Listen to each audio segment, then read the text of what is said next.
Okay, welcome to the Norwood Zoning Board meeting of September 12th, 2023. This meeting is being recorded by Norwood Community Media and by Go Zoom to Meeting. I'd ask everyone to please silence all their electronic devices at this time. And the format for the evening on the hearings, all parties wishing to offer comments and testify on the matters before the board must approach the podium and state their name and address for the record. The applicant or the representative will address the board and provide evidence and testimony supporting their proposal. Members of the Board of Appeals may ask questions before, during, or after the applicant's presentation. The chair will ask then if there's any appointed elected officials who wish to comment on the proposal, and then we'll open it up to the public for anyone that would like to speak on that. And that will include any written comments that we've received. I ask that all comments and questions to the applicant go through the chair. And following that process, the applicant will be given an opportunity to make a final statement and address any concerns that were brought forth. The board at that time will then consider continuing the public hearing and close the public hearing. And if the board so chooses to close the public hearing, the board may vote and proceed to deliberate on the proposal. Okay, with that being said, this evening, our first hearing is case 23-02, 973 University Avenue, continued from August 1st, 2023. Good evening. Good evening. Thank you, Mr. Chairman. My name is Dan Bailey. I'm a land use lawyer at the firm Peters Atwood in Boston, and I represent UAV in this application. With me here tonight are Joey Federico, who is the owner of UAV, and Luke Fabry, who is our consultant for this project. We're here on a request for an extension of a special permit for earth removal at 973 University Avenue. That existing special permit was valid for 2 years. We asked for an extension timely. The existing special permit states that the permit may be extended for good cause. Just quickly to go back, I think one of you was not here when we were here in February, so the hearing opened in February of this year and has been continued pending completion of a peer review, and for you have to respond to those peer review letters. And I'd also like to thank the board for continuing the August hearing, in part because I had recently had knee surgery and was not going to be able to make it. Just a very quick summary. UAV has been operating the earth removal under this existing special permit since March of 2021 without incident. The first thing it had to do under this permit was to build a road to access the abutting land to repair an area that had slumped as a result of work out there. That has been completed, and that is in all the materials that we submitted. Since that time, UAV has been working on removing large rocks that need to bring in to construct the road, as well as continuing to excavate earth materials. There's been a considerable amount of material that's been removed. Mr. Fabry, in his letters to the board, he's got materials here to speak to some of that volume information. And much of that's been used to support local construction projects, including Norwood Hospital. Tetra Tech has issued 2 peer review letters. The last was dated June 30th, 2023. You have through Mr. Fabry, has responded to both of those letters, and Mr. Fabry has discussed the details with Tetra Tech staff. I don't know what the board's pleasure is here, but I typically, at this point, usually the technical people will go through the peer review. Right. The other thing I'd like to raise is, there were a couple of issues that came up last time that the board asked us to address. One was communications with MS Walker. You asked us to reach out to MS Walker and try to work out the landscaping, the tree restoration. We wrote to them. They never responded. They've never responded to any letter that I've written to them. All I can say on that is that UAV remains ready, willing, and able at any time to hire a landscape architect at its own cost. For MS Walker, have MS Walker work with the landscape architect, and then we'll hire a contractor and do the tree restoration. As I said in my letter to MS Walker, we're willing to sign an access agreement, indemnity agreement that says we'll indemnify them for any damages that would occur as a result of that work on their property, which is pretty typical of that type of agreement. The other question had to do was with the Conservation Commission letter regarding slopes on the site in excess of 2 to 1. This was also in the letter, my letter to the board last week. Ms. Jones wrote this letter back in February. She's right, there are definitely slopes on the site that are in excess of 2 to 1 on the final plans. The final plans show a 90-degree rock wall. But the Conservation Commission's jurisdiction is limited to 100 feet from any wetland area on site. And the only wetlands on this site are up close to University Avenue, between University Avenue and the access drive. They wrap around a little bit to the side. Within that area, all of the slopes are 2 to 1 or less. And we have a certificate of compliance from the Conservation Commission 2 or 3 years ago, certifying that we did the work in compliance with the Concom permit. So with that, I'll turn it over to Mr. February. And Just one thing. Sure. Do we have a copy of that letter that you sent to MS Walker? I included it with the letter I sent to you. Okay, so we have it. Yes, You for our have that records. and my 3 prior letters to them. Okay, and one other thing, I have a letter here. You said Tetra Tech was June 23. I've got a letter here that came in September 5th, 2023. Do you have a copy of this letter? I don't. Okay, why don't you take this one and review it. Is the consultant here, Yeah. Mike Moyen? No, not your Oh, consultant. Tetra Tech, Tetra- yeah. Oh, okay, hi Mike, how you doing?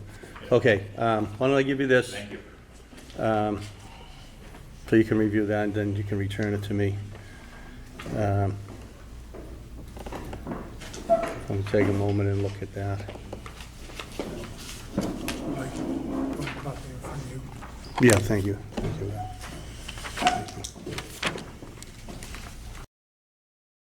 And just, Counselor, last time we spoke at that meeting, there was a conversation, and it's more of a legal issue, that the Conservation Commission believes that this plan that was approved by them in April 21, 22, that shows the 2-for-1 slopes, and it's their belief that this is the plan that has to be put back to when you finish with the work there. Do you want to comment on that? You know, I'm going to ask Mr. Okay, February to comment on okay. that. because Okay, yep, agreed. I think I know the answer, but he will. Okay, no, I agree. I was reading and I didn't hear the question, so. I'll wait for you to finish reading it, sir.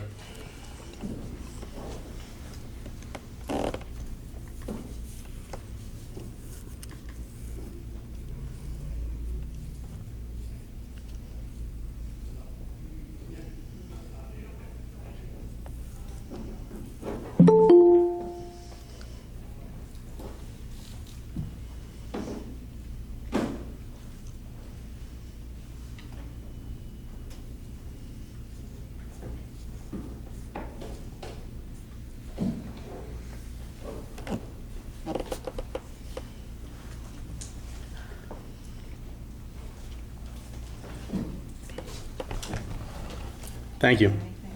You can leave that with, you can leave that with them. I have a copy, so you can leave that I'll with, give it to Janet. yeah, okay. In a moment. All right, thank you, sir. Go ahead, just your name and address for the record.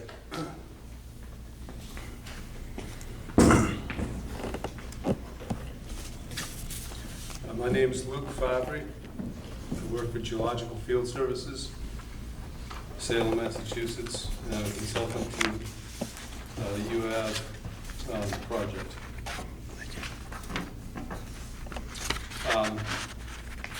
So there were a couple of different peer review letters that were issued, and I met with the consultant on the site earlier in the year, provided a number of documents, I think that were used to review the overall project. And there were a few comments and requests for additional information after that. And one of them was pertaining to the amount of material that's been removed from the site and a timeline that has been followed since 2013 when Mr. Federico purchased the property. These were all submitted to the board as well. But what I wanted to do review is, since we're in the discussion of extending a permit to remove material from the site, is the volumes of material that have been removed to date, and try to demonstrate the magnitude of the project that's been going on. Between 2014, when earth removal began, and April 21st, 2020, when the project was stopped for a number of reasons, approximately 365,000 tons of material had been taken off of the property, which at 34 tons per load was roughly 10,700 truckloads of material that came off the site. Going forward, there's approximately 350,000 tons of material that existed on the property prior to having to construct a road to access the area that had slumped. That material brought in is roughly another 200,000 tons of material. Since being given permission to proceed in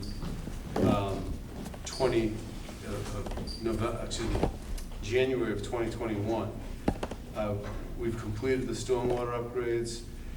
We received a certificate of compliance from the Conservation Commission, and we started bringing in material, and by December 28th, 2021, the point of land that had slumped had been repaired.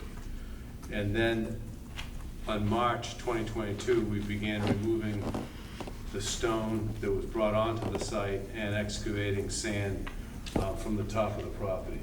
Oh, you have it up on the screen, thank you. I was there. So these numbers are a little bit older. The numbers I calculated were in May, so we've had another 4 months of work going on out there, and they're making really steady progress. Almost all of the stone that was brought in has been crushed and moved off-site. There's maybe, I'm gonna say 20% of it left, but then up at the top of the hill, that's mostly been mined out. There's a buffer. Can I walk over there and point? Or? Yes, absolutely. Okay. Yes, if that helps you, absolutely. Yeah. It'll So, listen to screen, so so I won't I would touch. advise you. So basically, this area here was filled in so that they could drive heavy equipment up to operate on this piece of property here. This area has all been, all this rock is exposed. We're buttoned up against this piece of grade here. This area still has fill in it. This 180, this hillside has been cut down to about back to here, and it still slopes down to the abutter's property in this direction. There's some material packed in against this side here, and we've been basically culling out all the large boulders that are going to be used to build this riprap terrace to hold back the sand embankment on this side. All of this riprap has been installed up to about this point here. And some of the loam that was in this pile has been used. We have stockpiles of loam, sand, and material that's being crushed and hauled off the site basically as fast as we can crush it. With the material that's left on the site as of May, there was 423,000 tons of material on this site. Now, if you remember, this was a fairly steep hill. It went from University Ave, which is down around, I think 90 feet on University Ave, up to the high of 200 feet. So to get a buildable area, you know, this is basically, has to have been mined out. Rock was encountered in about the middle of the property here. So he's been, prior to works being stopped, was breaking out the rock, and we have this pre-cut line, which is like a road cut, where they're going to drill, there's 1,000 feet that goes around it. So every 2 feet, we have to drill a borehole. It's gonna be blasted and basically cave off this rock to create a working floor. The work that is left to be completed, we do have, we're probably down to maybe under 400,000 tons right now that is coming out. We have 1,000-foot-long pre-cut line. There's 3 terraces that are 60 feet high. This is going to be somewhat time-consuming work to build these things. It's easier to pull it down than to build it up. And in the process of doing this, the initial stages, most of this material was just sand and gravel, which was very easy to excavate out, screen, and transport off-site. The latter stages, we're getting into more and more rock because that's what's there and that's what needs to come out.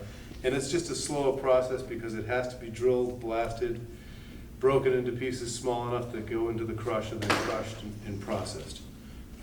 There have been some projects locally. The Norwood Hospital keeps getting mentioned. They've taken a bunch of material. They want more, and we want to get a permit so we can provide that material to them.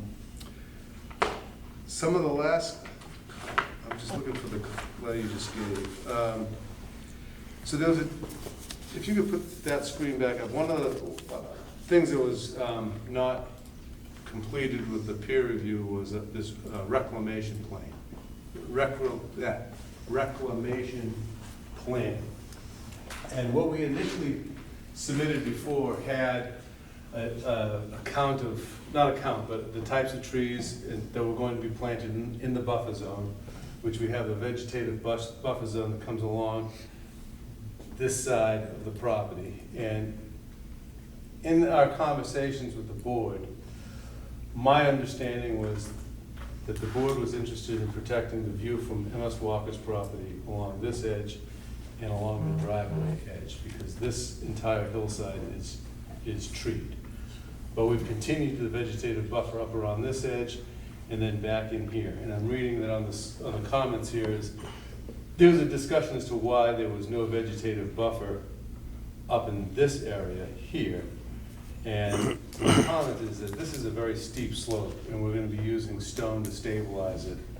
It's not visible from anywhere off the property unless you walk up this hill and you walk right up to it. And we've continued the plantings up as far as we can. On this reclamation plan that was just provided to the board last week, we've detailed the types of trees to be planted, the locations that they'll be planted along here and coming down this property. Since the trees were cut 4 years ago, there's a lot of growth on the property and on both properties. Existing buffers of finished areas is we have a bank here that's existing shrubs and grass. It's mostly birch trees that have grown in on their own in this area. And then this whole face here has been grassed. The buildable area is going to be approximately 4.4 acres. The surface grade in this will be just, when it's finished, will just be sand and gravel. We have this area to be loomed and seeded, which is got the green stippled pattern. There's a gravel access road that comes up to the top, and I've left a gravel turnaround area so that whatever landscaping equipment gets up there can turn around and come back down. There'll be no connection to over on this side. Once these terraces are built, these benches will not be accessible from the lower level. There was a little bit of confusion between the 2021 plan and the 2023 plan. The board had asked that if I show the locations of the test pits that had been done by United Consultants for the detention basin, and those were the 2023 plan. It was basically the same plan as before, with just these 4 test pits showing, and there's a test pit log on the side. So just for reference, the board you're referring to is the Conservation Board, correct? No. You're this board referring to us? requested- Okay. So back, not this past January's meeting, but the January meeting before years ago. that, these 4 boring locations, test pit locations, were not shown on Griffin Engineering's plan. They're off the United Consultants plan, Mhm. and the board requested that we show them on this plan. And so, Okay, thank you for the clarification. yes. So on this plan, there is a tree count. I'll note that in this buffer zone here, this buffer zone has not been disturbed. We haven't touched that area. There's probably a 40-foot buffer zone there right now. It's supposed to be 20 feet. But all the mature plantings that were there, has never been touched. So all of that remains in place. We're going to add some shrubs, and these PSs are oak trees and cedar trees. Then there's a line of American cedar down here, which will provide blockage from the driveway of MS Walker so that they can't see into the site. Then, of course, the site does drop fairly significantly, so they'll be staring out into space anyhow.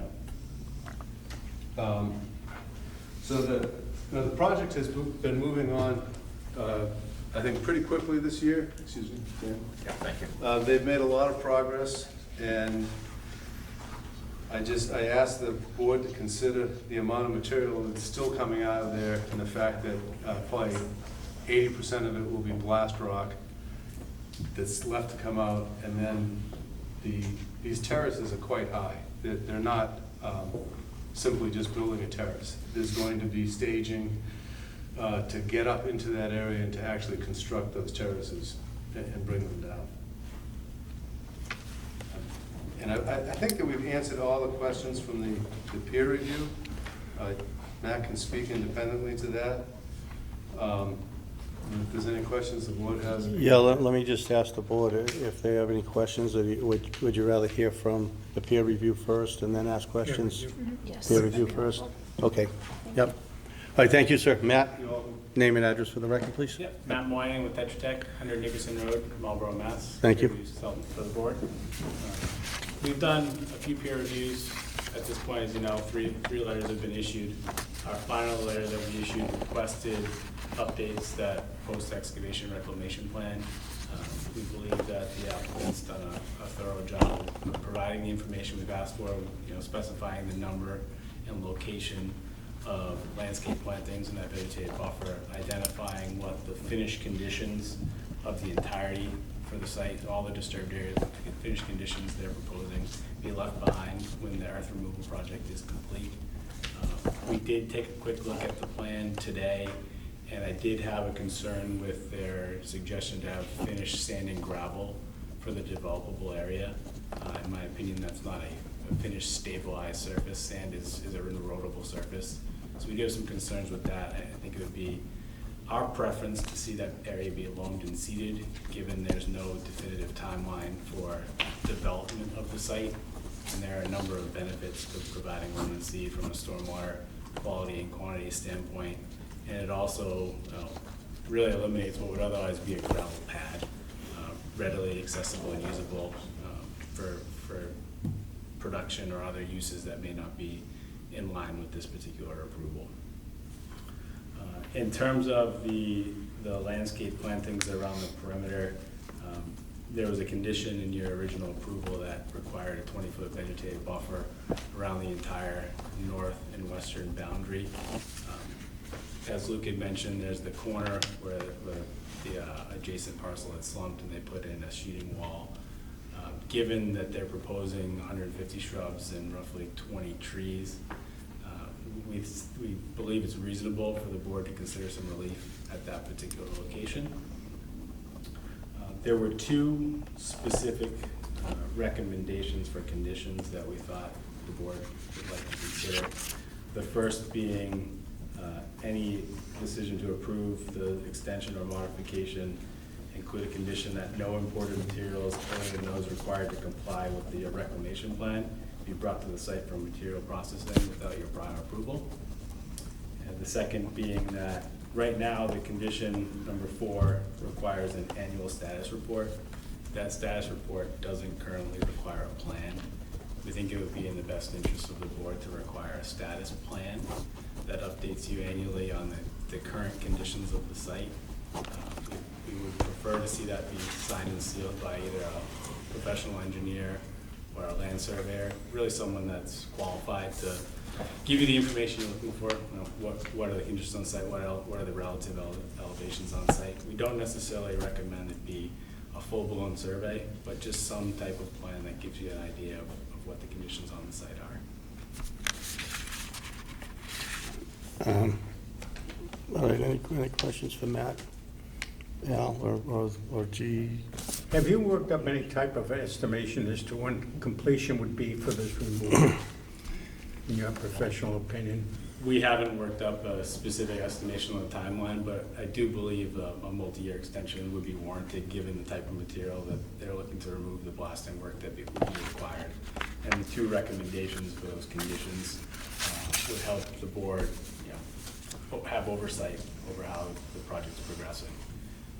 Well, the reason why I ask if the extension period of time, we don't want to keep kicking this thing down the road for extensions and extensions. Let's set a date and finish the date and get it done. Get into the next phase, if your plan is for development. Yeah, I believe the applicant, please correct me if I'm wrong, requested a 5-year extension. What was that A again? 5-year extension is what they requested. I think that's a reasonable extension. 5 years? Yeah, given, assuming these 2 conditions would be adhered to by the applicant. I think those are important conditions for the board to be able to understand how progress is being made on the site. The one other thing I wanted to add, as you guys were looking at this updated post-reclamation plan, it is quite different from the original approval. My review was under the understanding that this is not only an extension request, but a modification request. I think what is proposed deviates from the 2-to-1 slopes around the upper area of the pre-split ledge face. I think there are some benefits to what's being proposed here, primarily access to the high side of the cut. We're talking about a 60-foot drop here. I think it's beneficial to have maintenance access and emergency access to the high side of that cut. I also believe that having that level landing at the toe of slope versus the toe of slope at the face of this cut provides some benefit for potential fall hazards in the future, whether it be tree limbs, rocks, people. I think there's some benefit to that. And I do think that the rock slope, the substance of that stabilization has a better chance of holding up long-term than a loam and seed slope. So just wanted to share those thoughts based on my review this afternoon. Al, anything else? I didn't see in my information notes that the extension was for 5 more years. I don't think it was specified. I think that's what they're asking for. Okay. I mean, certainly the board can make it 2 years, 1 year, 5 years. It's, you know, the decision of the board. I think 5 years is too great a period of time for this thing to keep going. Okay. If there is a plan B, that they're going to develop the site, or are they just going to continue to take from the site and then just abandon the site? Well, my understanding is, and correct me if I'm wrong, is that when this is done, it's going to be developable. Is that fair to say? Is that? Absolutely. It's a valuable piece of property. You know, that area, has seen some pretty good development in recent years. And I know that the town would like to see that continue. At one point, there was a lot of interest in hotel development. I know Skating Club, who we represent, would desperately like to see another hotel down there.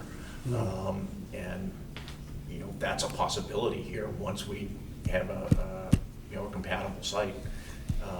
Actually be a pretty good site for a hotel, because you can set it back there, it's screened, it's nice. But, you know, there are a lot of other things that might work there as well. Did you want to say something, Luke? I did. Yep, go ahead. Oh, are you finished? Yeah, I'm all set. Sorry.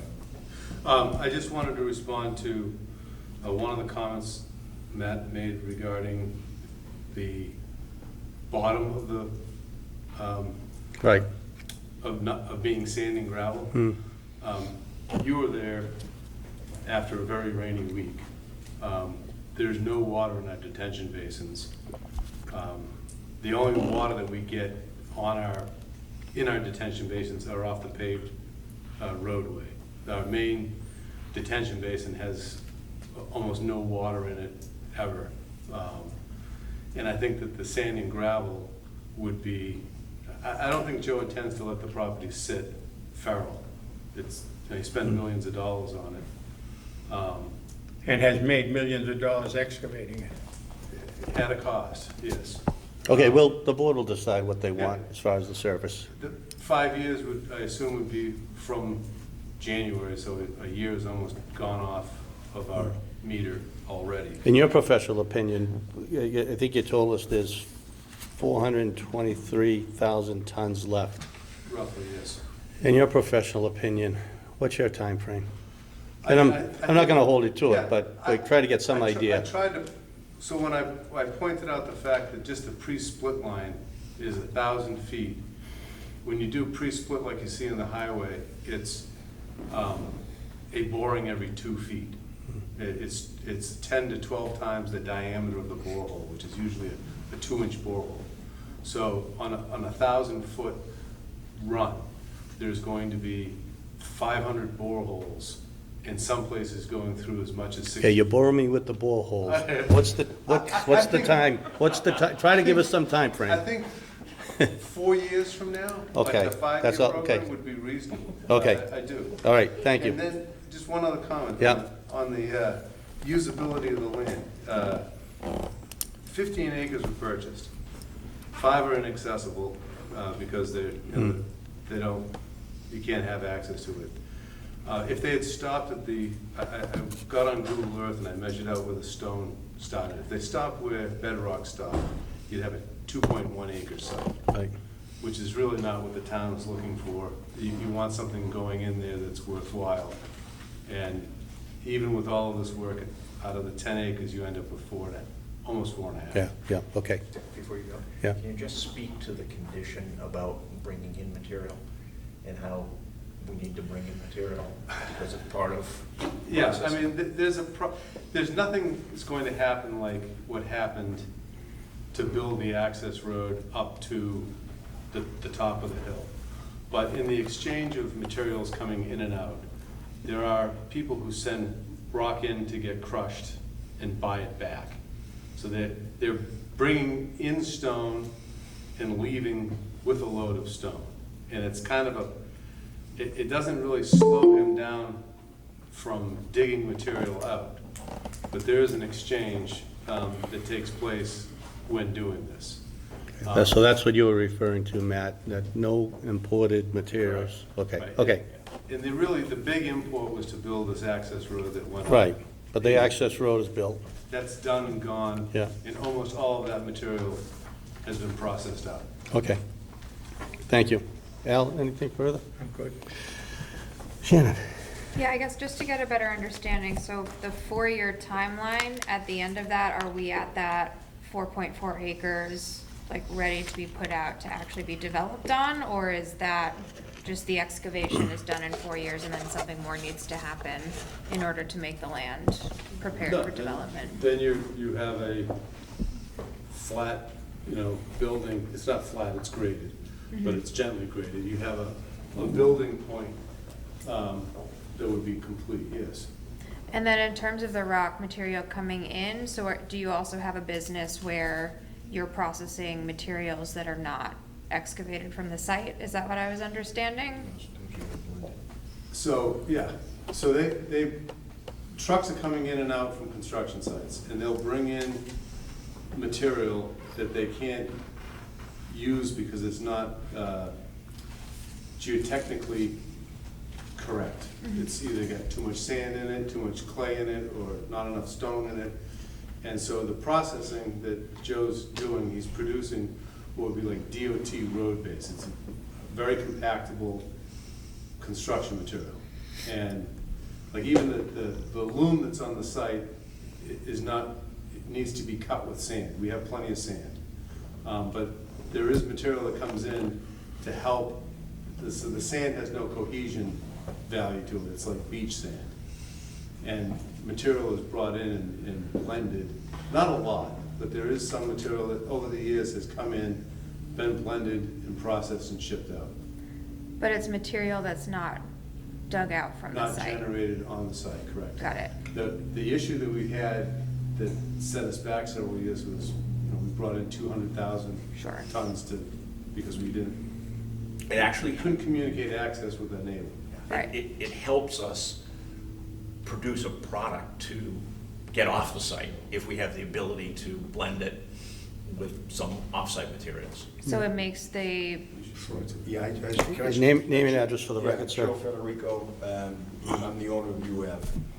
Thank you for having me here tonight. But just to give you an example of what Luke is talking about, what Dan is talking about, at the Norwood Hospital, the existing material that was there wasn't suitable, didn't meet the specification. What the contractor did is, they came to our site, they took the raw rock, they brought it to their site, and they crushed it on their site, blended it with the material that was there, and that stopped the excavation of a lot of material off of their site. They were able to use that material and make a product that met specification for the site. So that's sometimes you have to blend the process to meet a spec. got it, so it is, Either could be too much rock or not enough fines, or vice versa, or whatever the case might be. So there's a blending process sometimes. but it's generally supplementing material that you're trying to get off of your site, I guess. I'm Right. trying to The idea understand is to whether try- it's you're that's just right. taking material and to process it and That's bring it right. back out, or whether you're Maybe like using it to taking supplement. 1 yard to get rid of 3 yards. Mhm. That's kind of what the idea is. Okay. And I guess understanding that, do you have any further thoughts on your condition? We would maintain our recommendation on that condition, given our understanding this is a earth removal Mhm. permit, and that processing rock in the town of Norwood is not an allowed use. Got it. Okay. I don't have anything else right now. Thank you, Shannon. Thank you. Rachel? Nothing, thank you. Nothing, yep. Mary Kate? And how has progress been on the site the last several months? Excellent. Since we were allowed to start operating, I have photographs I could show you, but 80% of the rock that was brought in, which was a couple 100,000 tons, is gone. The upper top of the hill, which is where there was a lot of sand left, has been cut back, I would guess 50 to 60%. The high spot of the hill has been taken down. And there's some loom that was taken off that's going to be reused to loom and seed that area up there. But no, a lot of material's gone offsite this year, a lot. I think if you take a ride up there, and I've taken pictures over the years, and actually on Google Earth, they're so frequent that there's a nice timeline that you can look at of how the site has progressed right from the very beginning. And you can see that it was like all sand initially. They were just, plowing down the sand, and it was going like crazy. But then you can see where the rock breaks out, and they get into moving the rock. But the progress has been good. I was down yesterday, and that box, kind of call it a box canyon going up, has all been cleaned out. The equipment is way back up in there, and they're pulling the material down from in front of that point and processing it, and it's going. Great, thank you. I just want to Yes, sir. elaborate on that a little bit. The material's been going out good this year, honestly, and it's because of the projects that have been in the proximity.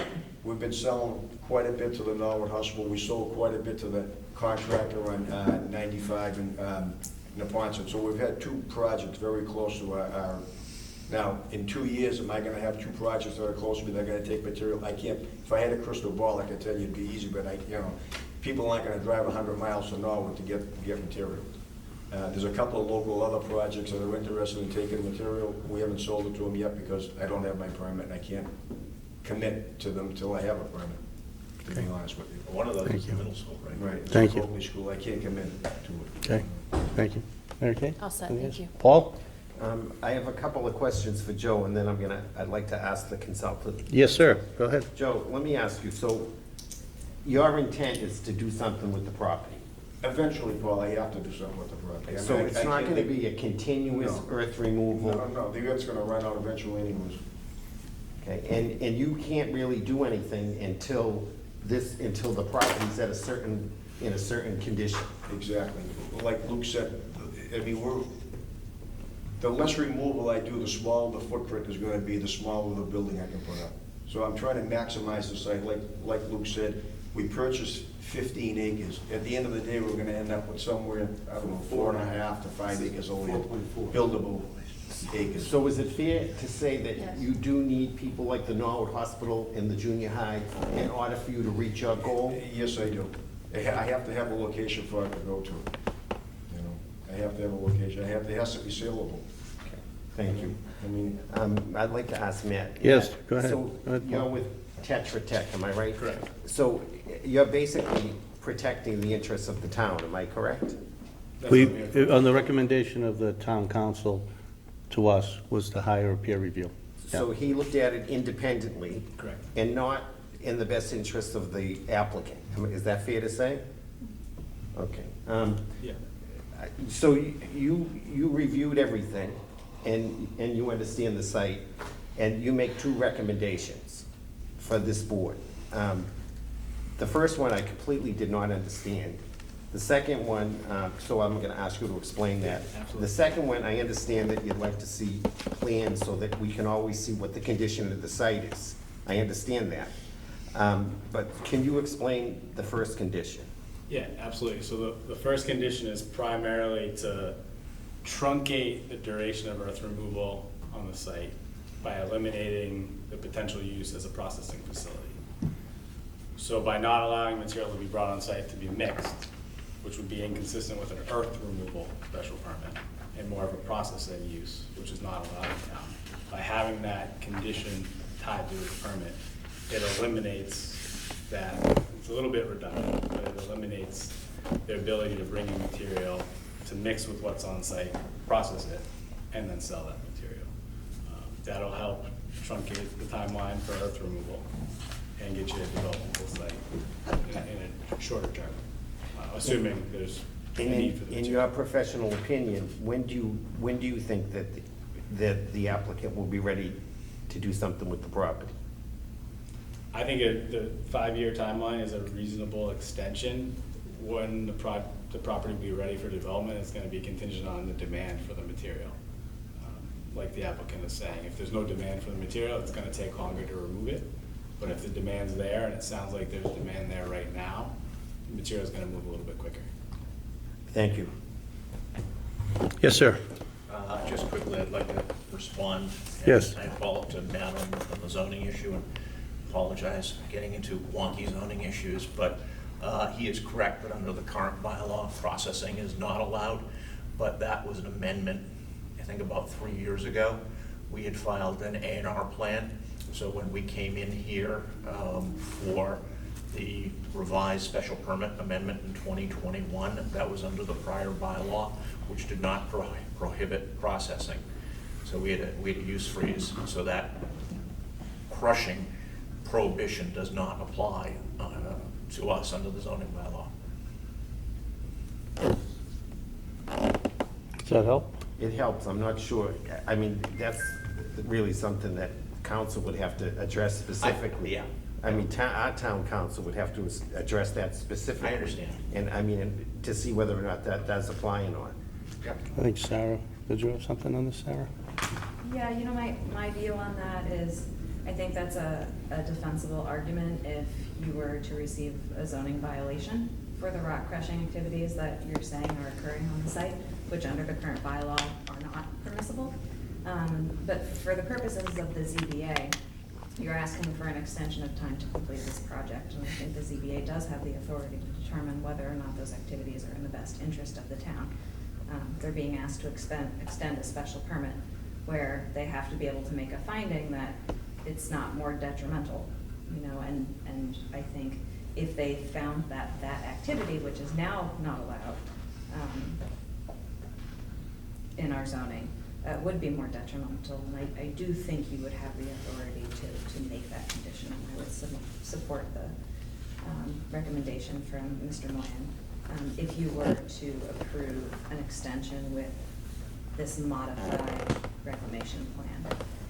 But additionally, I also want you to understand, this is two requests. It is a request for the extension of the special permit for 5 years, and it is also a request to change these final conditions plan, which does vary significantly from the one that this board approved, and that the Conservation Commission approved. So if this is approved, the applicant would need to go back to the Conservation Commission and ask for an amendment to the order of conditions.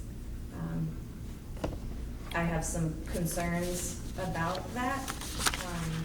You know, this plan came in within the last week, and Matt reviewed it today, and my staff and I didn't have a chance to pepper him with questions for the duration of time that we would have liked to. I will say there's some, I think, discussion to be had. Holly Jones, who's our department's expert in stormwater management, has some concerns about the one-to-one slopes, and concerns about the loss of vegetation. Conservation Commission believed pretty strongly that the 2-to-1 slope with the loam and seed was optimal. I respect Mr. Moyen, of course, and I think that conversation needs to happen, but I just wanted to kind of share that point of information with the board and make sure that you fully understand that this is a departure considerably in the final conditions of the plan that were provided to this board when it approved the special permit in the first place. And that is the 2021 decision plan? Is that the plan we're referring to? There's been so many plans. Yeah, so the one that the Conservation Commission approved was in 2020. So if we approve this, they still have to go back to the Conservation Commission? Let me ask you a question. Yes, sir, go ahead. There's really no significant differences between these plans. We've elaborated on plantings. This doesn't show any of that. Are you, sir, Luke, are you referring to the difference from the conservation plan to this plan? The reason I asked is the conservation agent sent me this, The 2020 plan, and this is, if you look this and look at this, there's a big difference. Well, not in grades. Not in grades, it's just the surface material that's used to stabilize the Well, slopes. The issue at hand is that the sand is like sugar sand, and it just runs.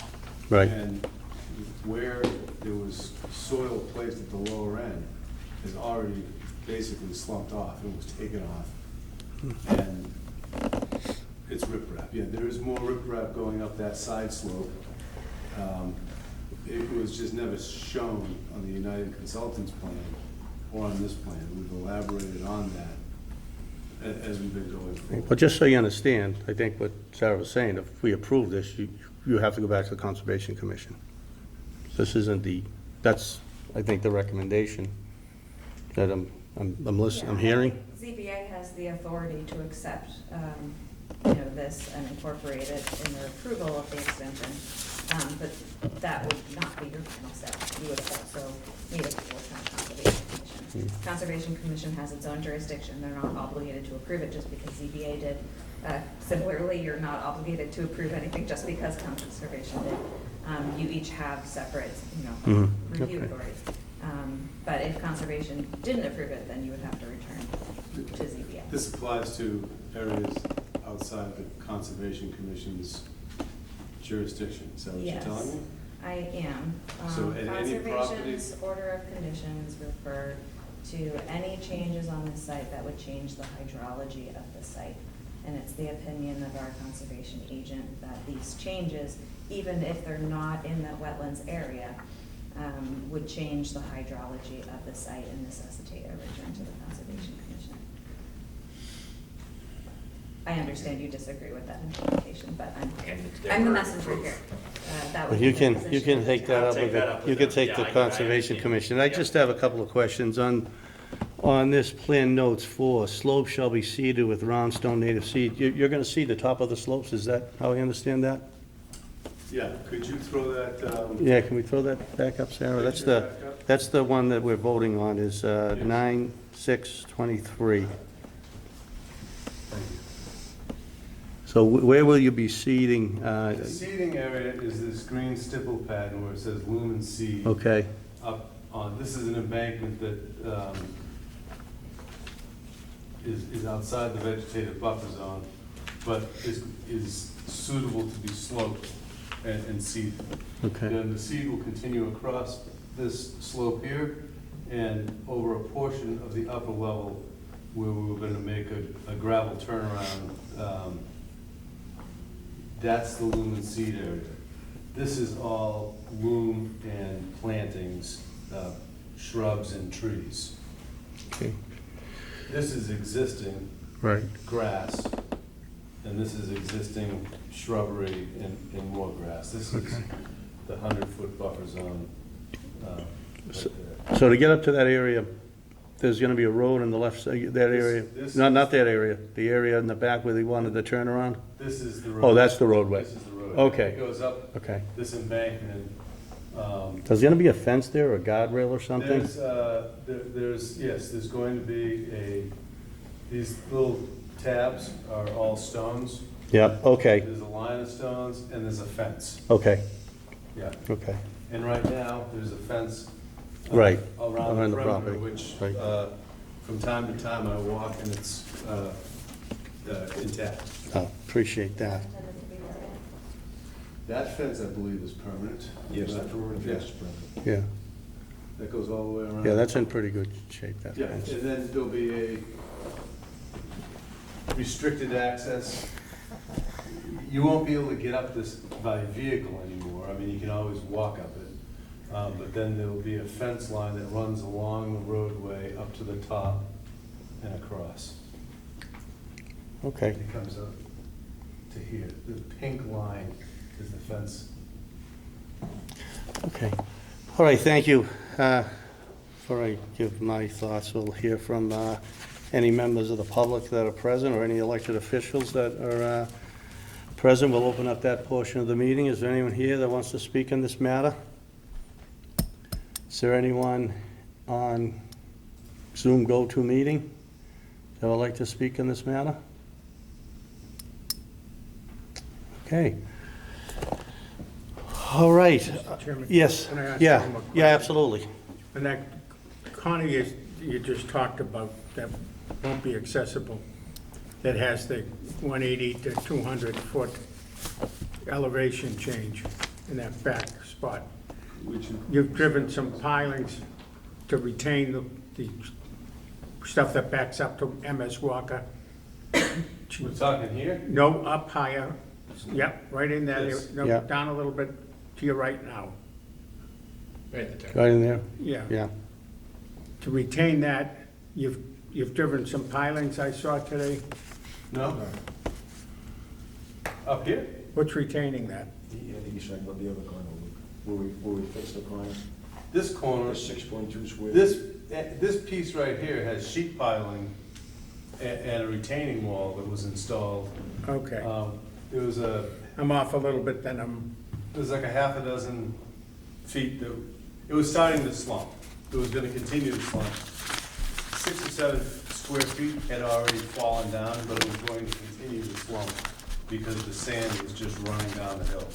So That- this area here that has what you're sheet saying? piling. Is that it there? Yes. Yeah.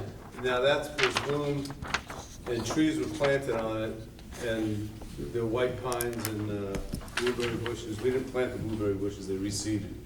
But the white pines are all survived, and they're growing nicely. Okay, it's good to hear. and where is MS Walker on that spot? Their driveway starts up here, and it runs along this edge here, and then turns into the property. And from here, you would be looking at the building about over here. Okay. And this goes up a steep hill, it's all wooded, and then, so he's gonna see when this is done, this comes up to the vegetative buffer and then comes back down to Joe's property. So he's not gonna see anything but, It's a very steep Across hill. the trees. They can't see this property. No, it's a very No. steep hill. They can't see it. I walked it up it and I almost died. I noticed today when I was up in the MS Walker, he's got some large drainage sewers.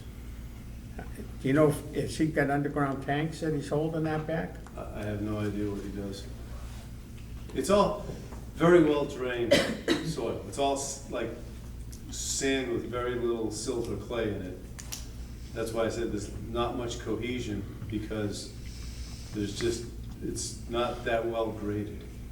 I believe their site, MS Walker site, I believe used to be a sand pit. It was. Years ago, it was a sand pit. Okay, I It think was that mined out. whole area was. When we built the building. Thanks. Same scenario. thank you. But they were the top of the hill, so it was kind of like a flatter, not a up the hill. You can almost see that Norwood Hospital going up here. Yeah, no, it's his way up. Okay, we asked for anyone from the public, it was either here or at go to the meeting, and no one responded, so, does the applicant have anything else to add, or the consultant have anything else to add before we have the discussion amongst the board and then decide to close the hearing and vote or continue this, so you're all good? All good. Okay, Thank you. okay. We'll leave it open in case you hear something that you might want to respond to. Matt, do you have anything else other than your two recommendations? Recommendations, just a reminder that we just got the plan and just did an initial review today. Okay. I'm happy to walk through, if the board would like, the differences between the original approved plan and the current plan, and I shared my opinions on the current plan earlier. Okay. All right, thank you. Thank you for being here. Hi, Paul, I'll start to my left. Well, let me ask Matt, do you need more time to understand this? Because you just got this today, am I right? We got it a couple days ago, but I reviewed it today, yeah, just. But do you feel like you need any additional time to do a thorough investigation, or do you feel that your recommendations are pretty solid? I feel like what I reviewed today from a 10,000-foot level gives me a general understanding of what they're proposing for finished conditions. As I mentioned, I would like to see loam and seed on the developable area, given there's no timeline for development. I do have some concerns with how they plan on building these one-to-one riprap slopes.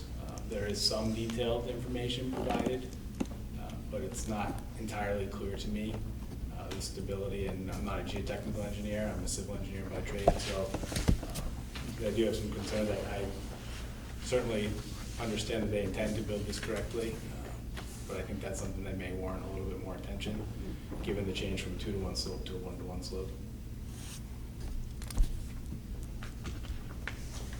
Anything else, Paul? No. No? Mary Kay? And we need to put approve those two requests, the request to extend and the change in the final conditions plan together. We wouldn't separate those out. No, we would vote on the extension and then to accept the new plan. Okay. That would be the vote. Correct, Sarah?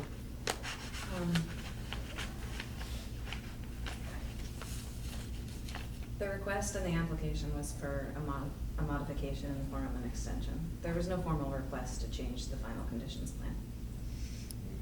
That was something that was asked for by our peer reviewer, and provided quite recently.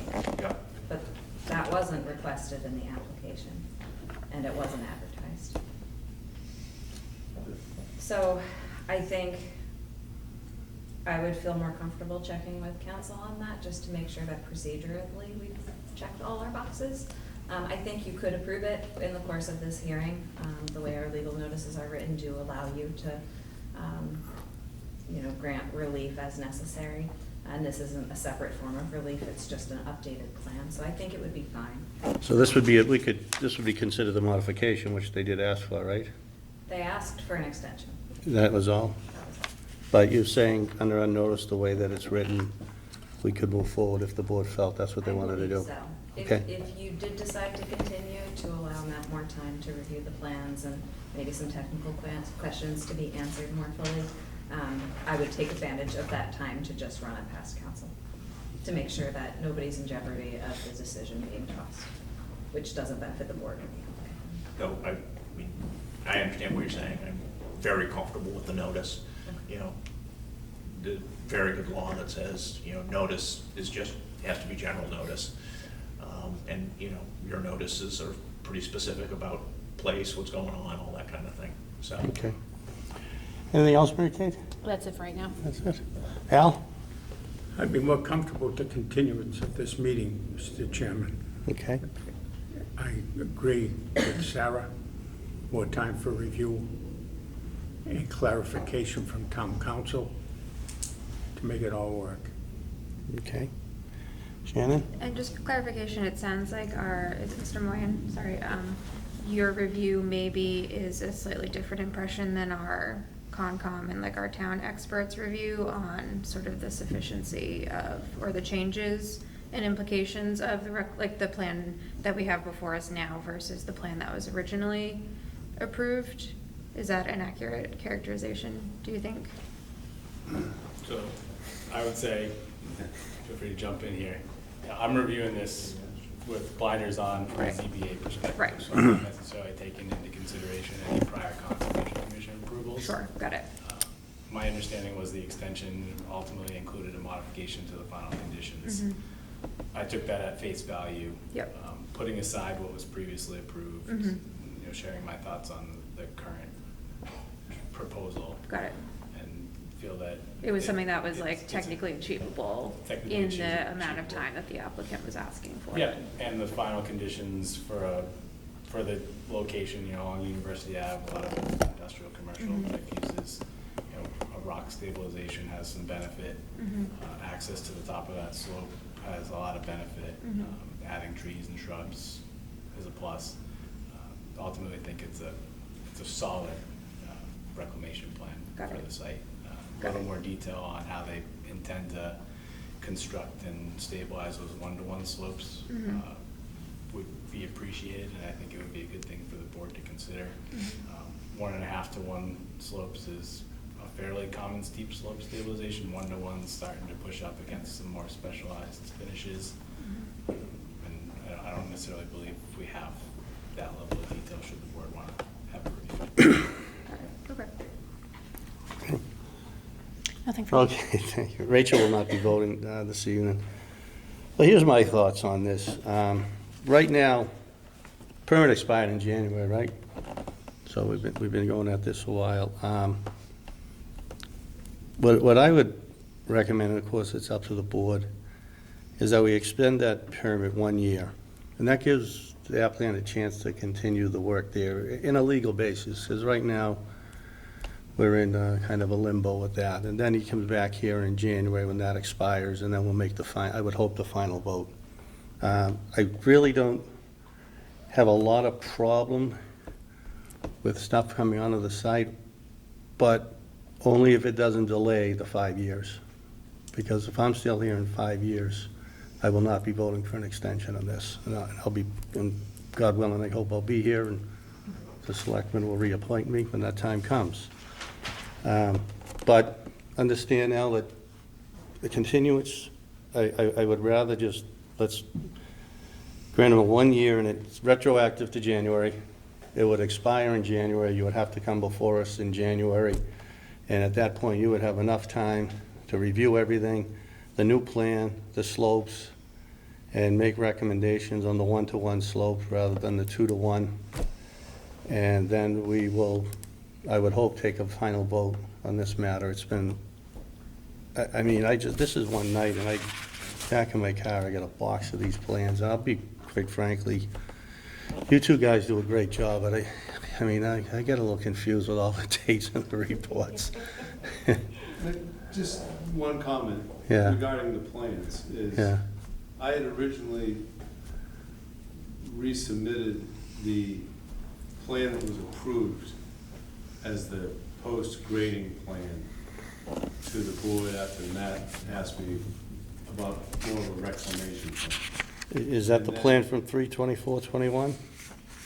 Yeah, Okay, so that's the one you want approved now, or is this one? no, it's the one in Okay, your left so, hand. so he, so he needs more time to look at this. There's a big difference, if you look at these plans, there's a big difference, and I don't think you wanna argue with me, I'm trying to give you an opportunity here. I wasn't arguing about Okay. the riprap. What I was gonna say is, none of the grades were changed. Okay, The slopes were not changed. okay, It was just the treatment of stabilization on the eastern side that changed. okay, and I think that's what his concern is, the one-to-one, and he wants to No, take a he's look at that. concerned about the other side. Okay. That wasn't on the original 2021. Okay, well, let's give him an opportunity to take a look at it. I believe that's correct. You're talking about the Mr. terrace. Chair, if Yeah, I may. yeah. My understanding in reading the decision is it references plans from 2020. Yeah, Sarah, correct me if I'm wrong. The 2021 plan came after the fact and was not approved. Okay. So the plan I'm comparing against is the same plan that the Conservation 2020. Commission approved. And I- 2-1 That's slopes, referenced. loams and seeded right up to the slip base. That's the. is that the United Consultants plan of April 21, 2020? That's that plan? Correct. Correct. This is what the ZBA approved? That's my understanding. Is that- The ZBA okay. and Concom So- approved that. He needs a little work to, there's a big difference here, so. And not, you know, I think we want to do this right and get it done right. And no one in the town wants to see a big empty pit there. And I think we're all on the same page of trying to reach a solution for this. But as everything keeps changing, that is why the town council said to us, get a peer review. Now, I want to give Matt, in fairness to him, and in fairness to you, too, he produced another letter coming back to you that you hadn't seen. So there's still some review to be done here between the engineers. But at the same time, I think we should at least legally, this is just my opinion. I can support you. You know, you guys, and legally, give them a one-year extension, January, year before us, and you're asking for the 4 years, hopefully. And hopefully, we can get this thing done and off our plate. This has consumed everyone's time, and we need to get that site ready to be developed for all the reasons you pointed out. There's a big demand, and that skating club has brought a lot of people to Norwood, which is a good thing, and we want to get that done. So that's where I'm at. Do we want to close the hearing and then take that vote, or continue it, whatever the board wishes? So to clarify, so we would be approving a one-year extension? Of the previous, of the permit, Which means that we would be of the present permit today. maintaining that 2020 plan. Right.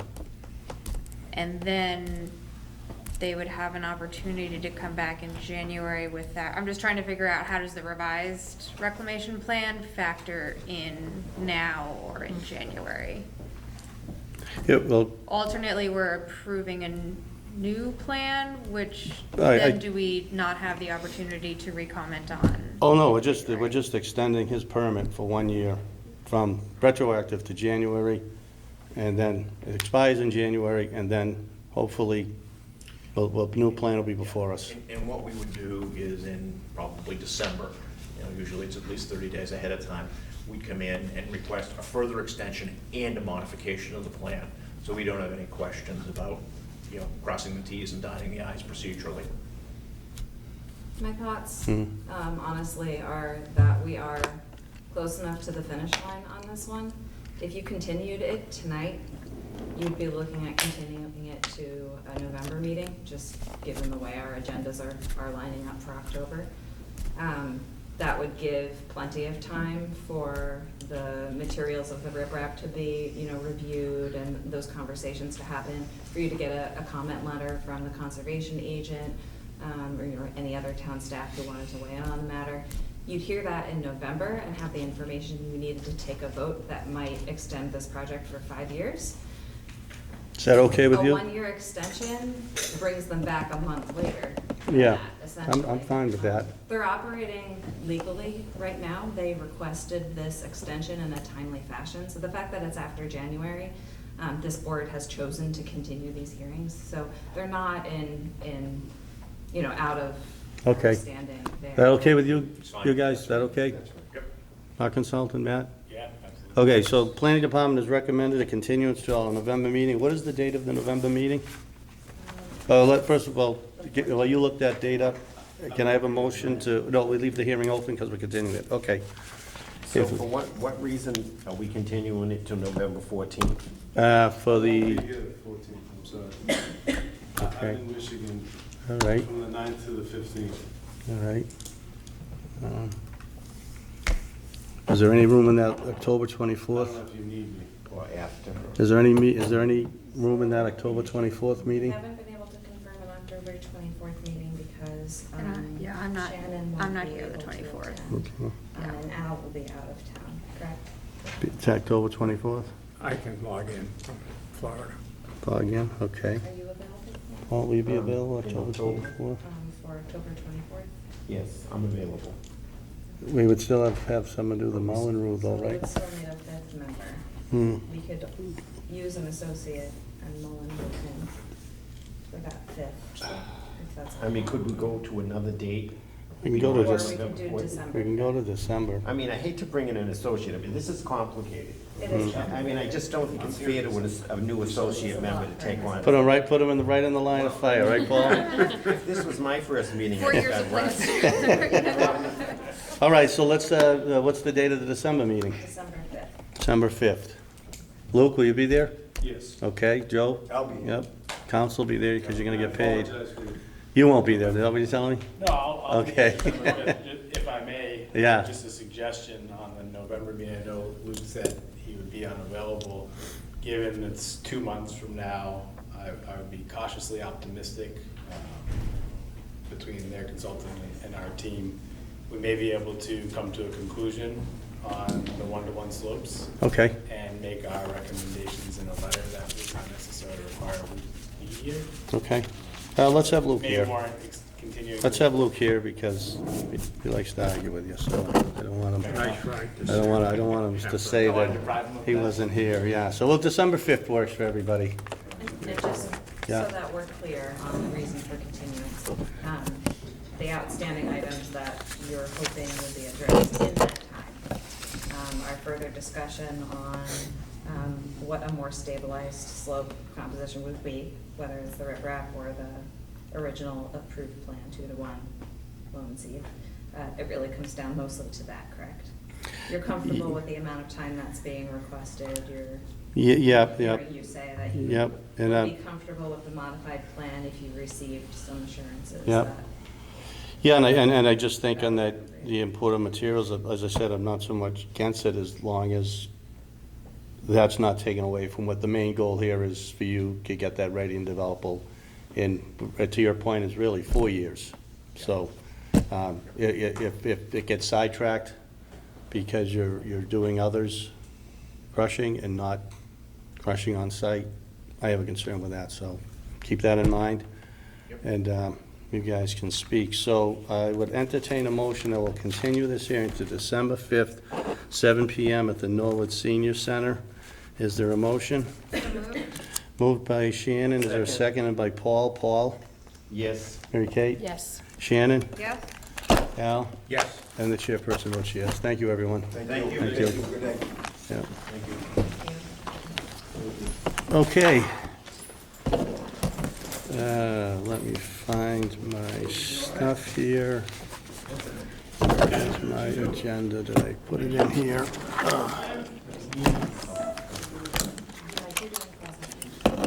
Yeah, we're gonna do Pleasant Street next. Let me just find my, okay, the next hearing is case 23-09-241 Pleasant Street. This was continued from our August 1st meeting, 23.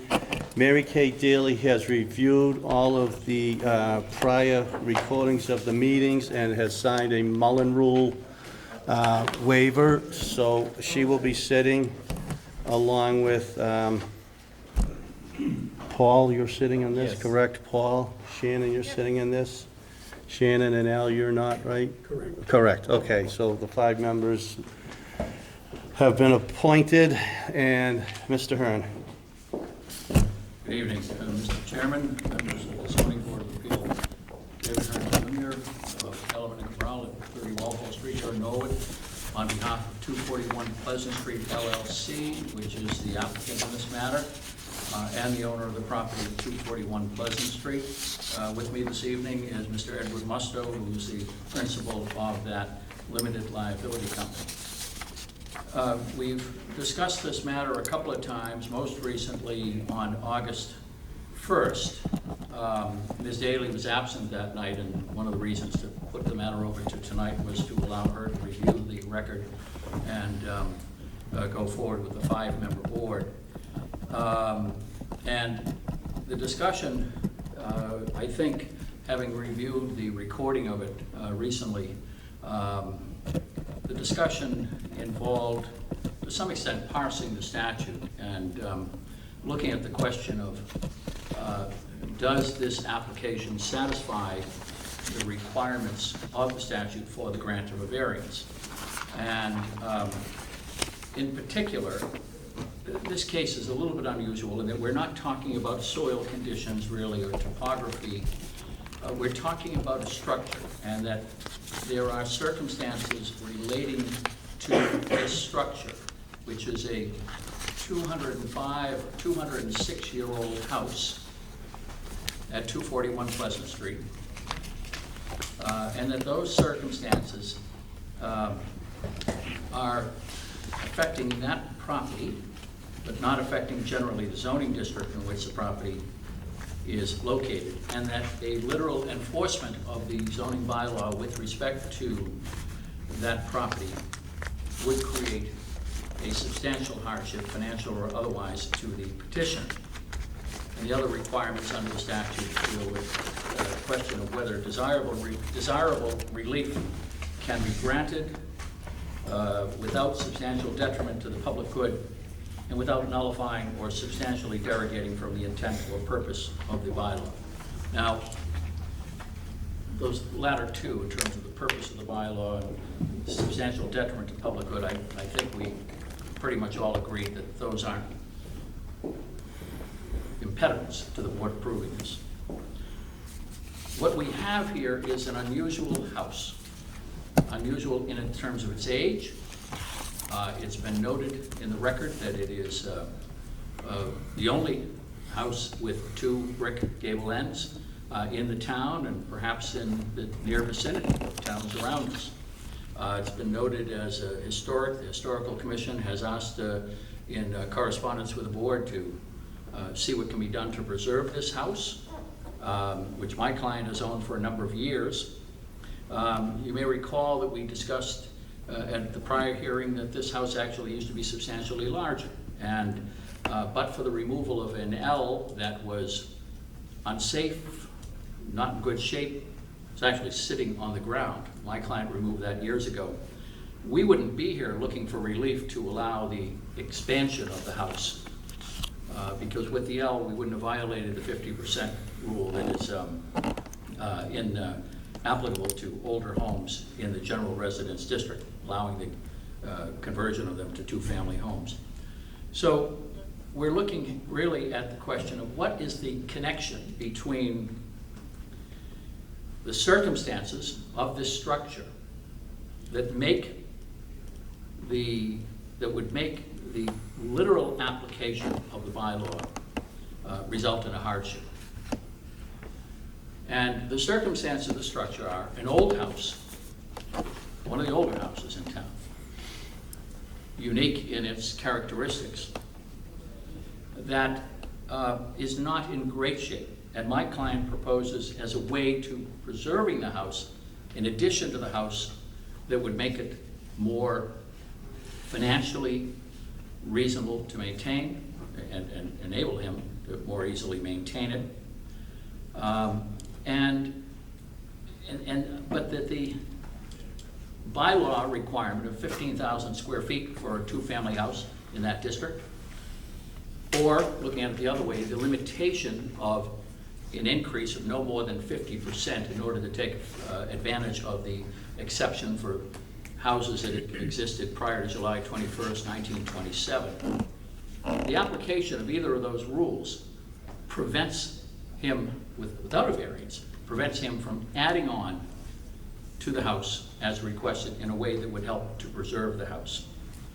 So that would apply to anybody owning this property. It's not just Mr. Musto and his limited liability company.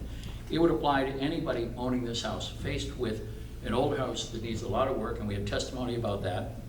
And the way to avoid that hardship is to allow an addition that will make it economically viable for him. So, as I said, the discussion was, what's the connection? The connection is, we've got a very old house, not in great shape,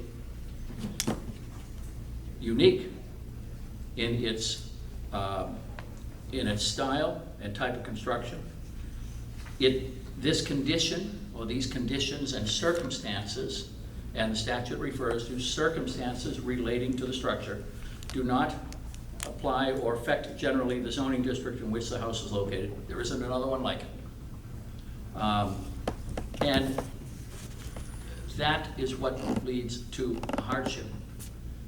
If you grant the relief and don't literally enforce the bylaw, then the hardship can be ameliorated.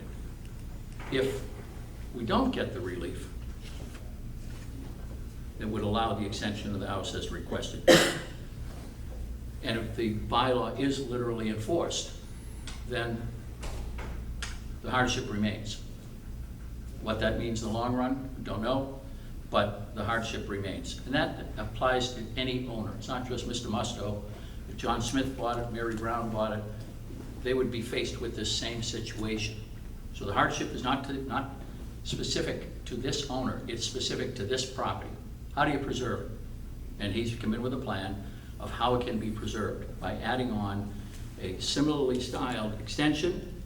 And we've changed the plan from what we first proposed. I think the chairman made a suggestion. We slid it back so that it attaches to the house in a way that satisfies concerns about additions to houses, making it one house, but preserves that brick wall that you see when you come up Pleasant Street, and when you're coming from Manhattan Street, the other brick wall is preserved also. That's where we are. And that's what I think is a way to look at it, and that this board can approve it that way. Now, Mr. Chairman, I don't want to rehash the whole thing because we've done this a few times. But that's what I wanted to say, and I'm happy to take any questions or have any discussion with you or any member of the board on it. Okay, thank you, Mr. Hearn. Any members of the board have questions at this time? Okay. Yes. Can I just, Yeah, go ahead. Go ahead. rethinking about kind of what my parting thought was from your last sentence is the financial or otherwise, and I was trying to think, what is the or otherwise? Because it is being put to use as permitted under the bylaws as, you know, dimensionally and single family. It's not prohibiting use. It is the strict application of the bylaw is permitting a use. You are looking to expand the use to basically support the improvement of the property given its historical nature. And I guess, how are we doing something other than just saying, by virtue of having an old house that requires substantial refurbishment, just merely having a historical house is the basis of a variance? I don't want to get into a position where, because it's an old house, because it requires substantial repair, given the age of the home, that is the basis of granting a variance. That's the financial hardship. That's the nexus that we're looking at. Because I don't think that that would be an appropriate precedent, just to say it's old, it needs work, I need to finance the work by adding in a new tenancy. But I think that maybe if we look at it a different direction, we all accept it's an old house. We all accept that it's unique.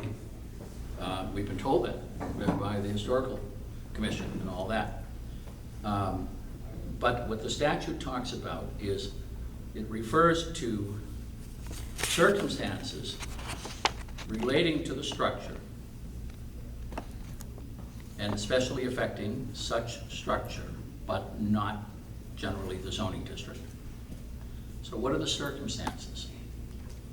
You have an old house, and I'm not basing on it being an old house, but in this case, there's some value that goes to a great extent to the avoiding substantial detriment to public good. It is a public good that comes from saving this house in the eyes of some people, saving an historic house.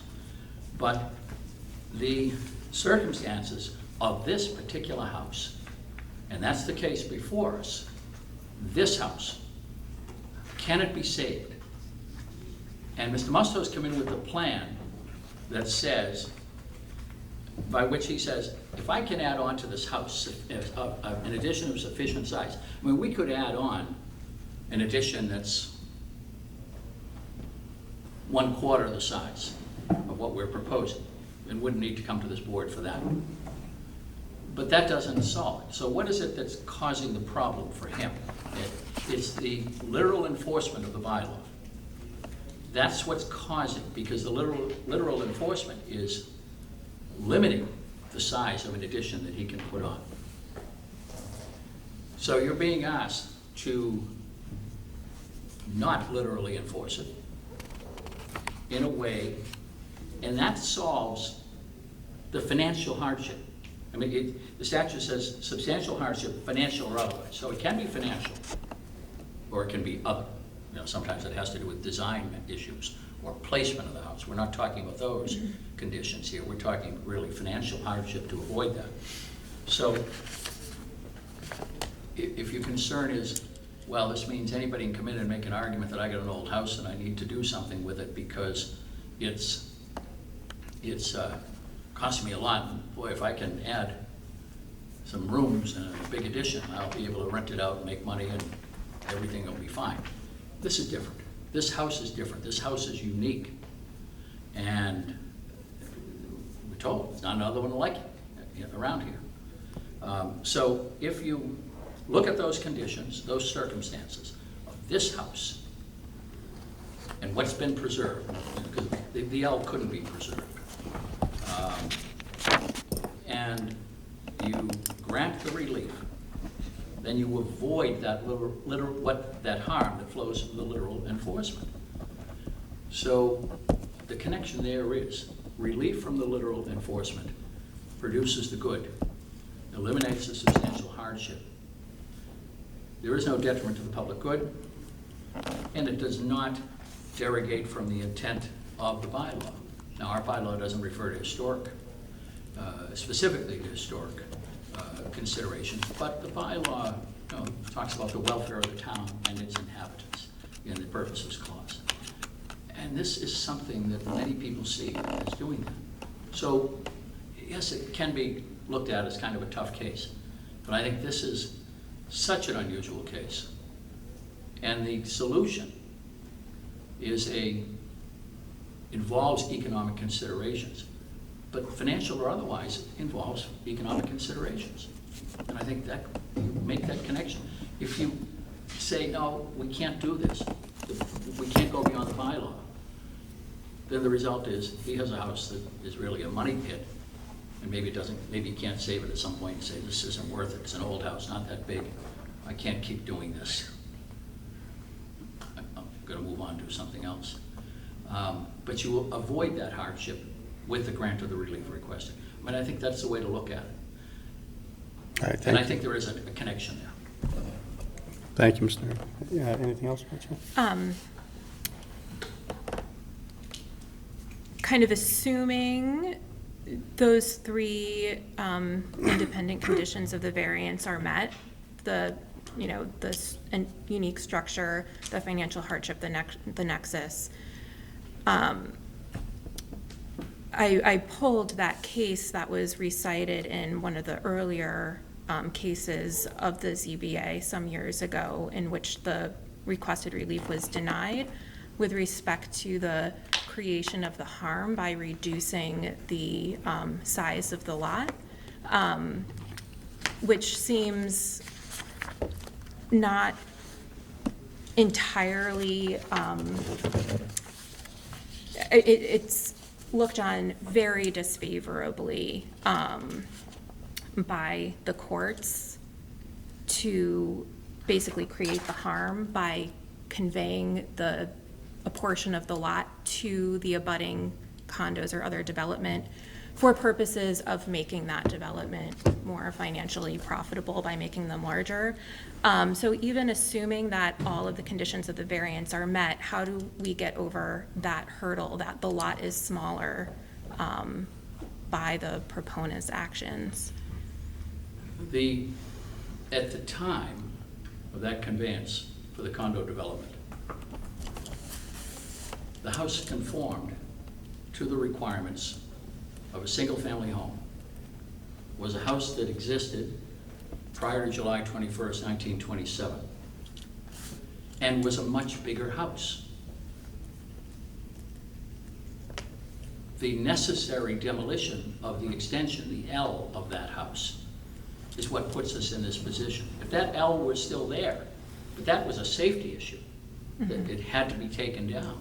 But at the time of the conveyance of this, those, a few thousand square feet. So if that reduced this lot to something less than 15,000,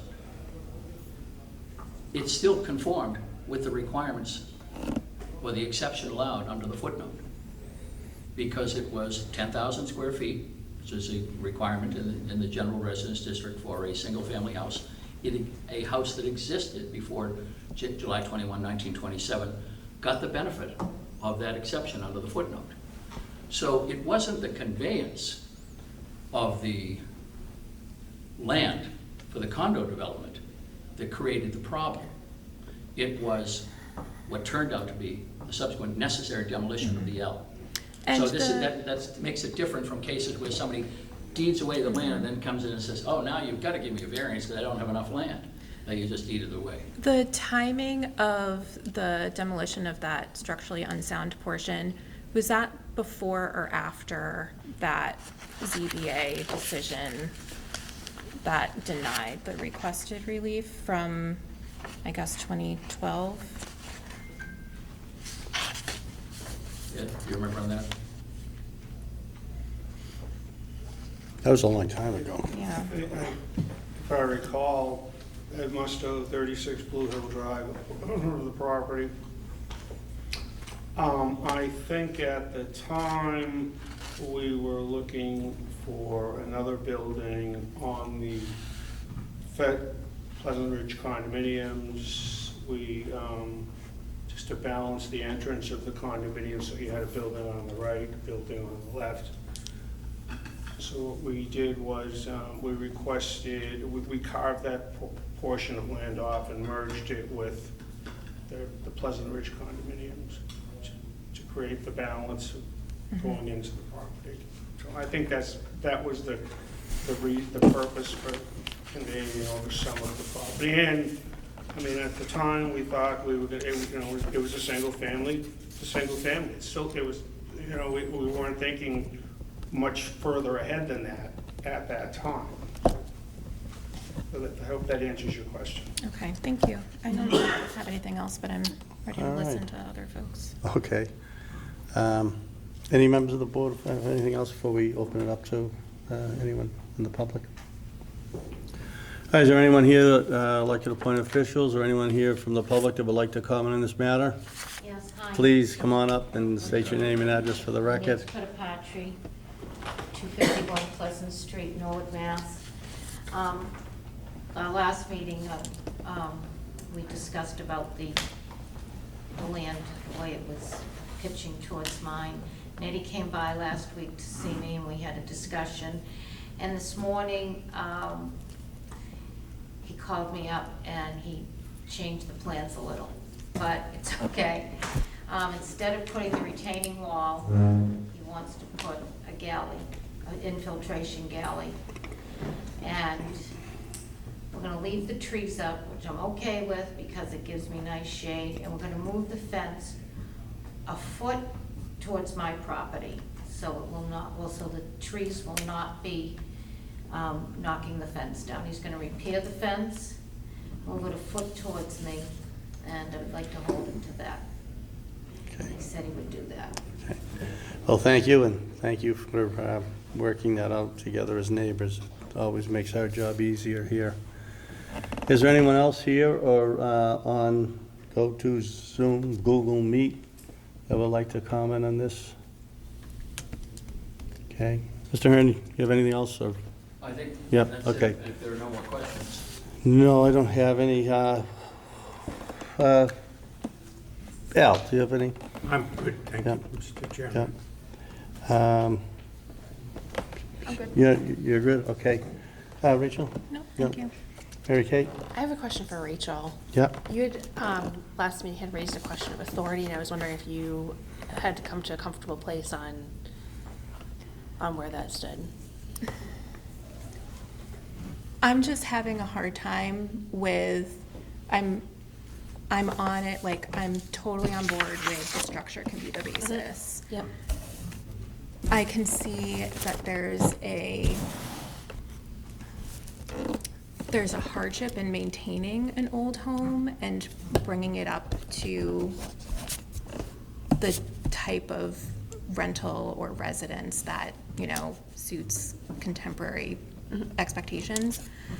I'm just having a hard time saying that that is a nexus, particularly when it was presented to us as the unique nature is because it is a two-sided brick home, and the initial proposal was to interfere with that two-sided brick home. I have a hard time, like, that proposal itself makes it hard for me to say that it's owing to the unique nature, because the unique nature was modified Yep. by the initial request. So I am just having a hard time with the nexus because there isn't, for me, I'm not seeing the nexus. I feel like because the conditions have not been satisfied, I feel like we don't have the authority to do it, so that we don't even go over into the hurdle of the discretion. Okay, we have the authority to grant the variance. Do we exercise our discretion to grant it? I feel like the best relief here, if we, as a board, I mean, obviously I'm not the only person voting, which is why we continue to 5 members, is if the relief were not to be granted as a variance, I think that it is worthwhile to look at the bylaws to give us more express authority directly under a special permit, which obviously has a much lower threshold. And we're going through a master plan process imminently. We've done it in the past as a town to put in special bylaws to give special consideration to historical structures. I'm also happy to be the odd man out on a vote too. I'm just having a hard time getting over Okay. that hurdle, but. Thanks, I appreciate that. Sure. Anything else, Mary Kate? All set, thank you. Paul? I mean, I made my feelings known the last time I was here. I really, really believe that this is a very unique we have very unique circumstances here.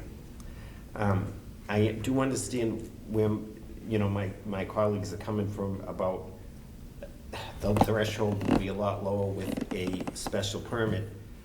But I really feel like I don't want to risk the loss of this house. I mean, how many houses do we have built in the town in 1817? How many developers do we have that are willing to keep the house in its historical, you know, nature, along with relief from this board? I mean, I just feel like it's very important to be able to preserve this historical building in the town.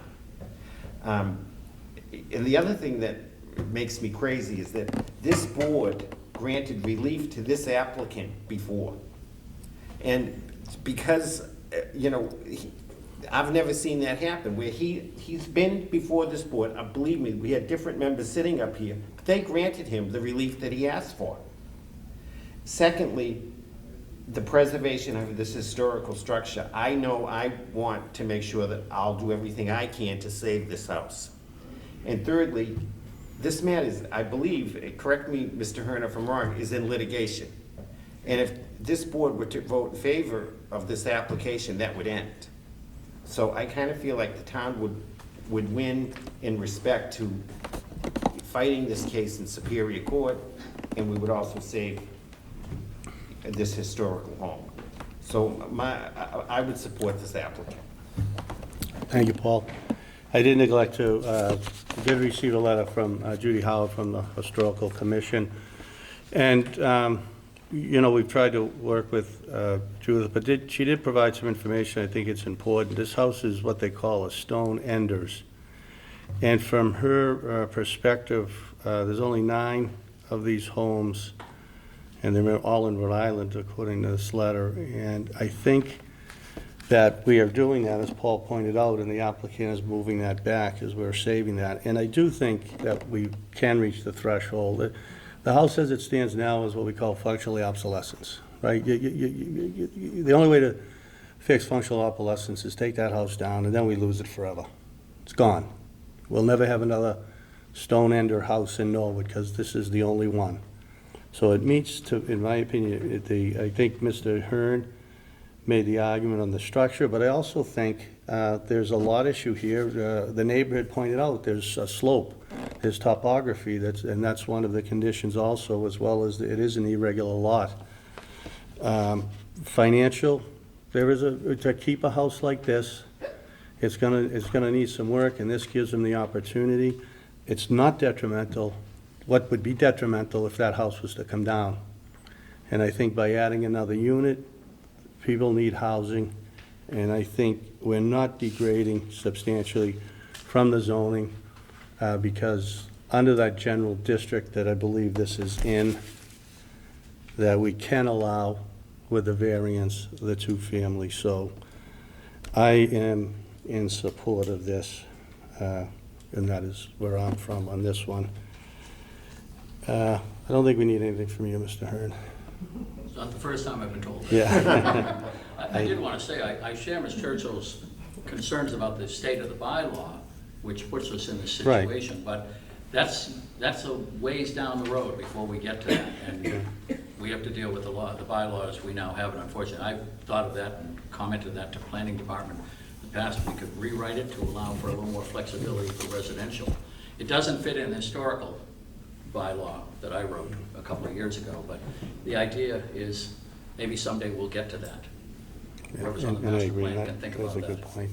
I know, Shannon, you're on the master planning. Take it to the committee. Hey, Rachel, are you on it also? I'm not, Oh, no. unfortunately, no. I only had one vote. I only had one person. I went by seniority. Okay, if there's nothing else from the board, we did also receive a letter from our building commissioner, Mr. Pelletier. We are voting on 2 things this evening. And correct me if I'm wrong, Sarah, we're voting on a special permit for the expansion of existing structure beyond 25%, that's 5.4 in our zoning, and a variance for a lot for a 2-family, which requires 7,500 square feet per dwelling, which we do not have, and that is 4.1.2, number 1, being the footnote that has been referenced. So that is what we're voting on. Any further discussion from the board? Is there a motion to close the public hearing? So moved? Motion made by Shannon to close the public Second. hearing, seconded by Mary Kate. Paul? Yes. Mary Kate? Yes. Yes. Jill? Yes? Oh, yes. I vote yes. Yeah, you're out on this one, right? Okay, what are the wishes of the board? First on the special permit, we'll take that vote first. Special permit for the expansion of existing structure beyond 25%, 5.4. And Mr. Chair, just a quick question. Yeah. I know that Ms. Kodakachi, correct? Yeah. Is that something that was just, we had left that was being resolved between neighbors, or was that something that was being? Yeah, I think that's the Incorporated place to into- leave it, or should Okay. we, can we incorporate that into our decision? I'm not sure if we can. You could as a condition of approval, but you'd Okay. have to have a plan or something to reference, I'm sorry. some sort of an agreement. Dave, can you draw up a quick agreement so that we have it? Well, can I? Yeah. Wouldn't they have to file a plan with an engineering plan showing drainage and everything? No. Not To for build? this. Just an agreement. No, I'm Just an talking agreement. about when he applies for his building permit. No, because there isn't, it just needs, doesn't need a utilities, the utilities all stay the same. All right, so we, I don't want to go too far. yeah, I afield don't, here. I know, I Close don't the either. hearings. Yeah, I know. Unless you want to reopen it to discuss this division. No, I think if what, I'm okay, but if it doesn't get approved, I would like him to still follow through with Dave, for his housekeeping issue. Dave, if you just put, you heard what was done, if you just put that on a piece of paper, a memo, and send it to the board so that we have it, and we'll reference that in our decision. To agree. Yeah, I gave Yeah. it to you today. That's- Okay, all right, so, yes, Shannon, to answer your question, we'll have a member of understanding between the neighbors that will be part of the decision. Okay. Okay. Okay, what are the wishes of the board? Question. Yes, So we have two votes, right, one for a special permit to expand the structure right. and one with respect to the use. No, with respect to the variance for lot area, two-family would require 7,500 per, So maybe we've per had the house. discussion at one of the earlier meetings, but he would be able to build the structure, but only as a single family. if we don't approve this? If we were to approve the special permit but not the variance. No, he wouldn't be, he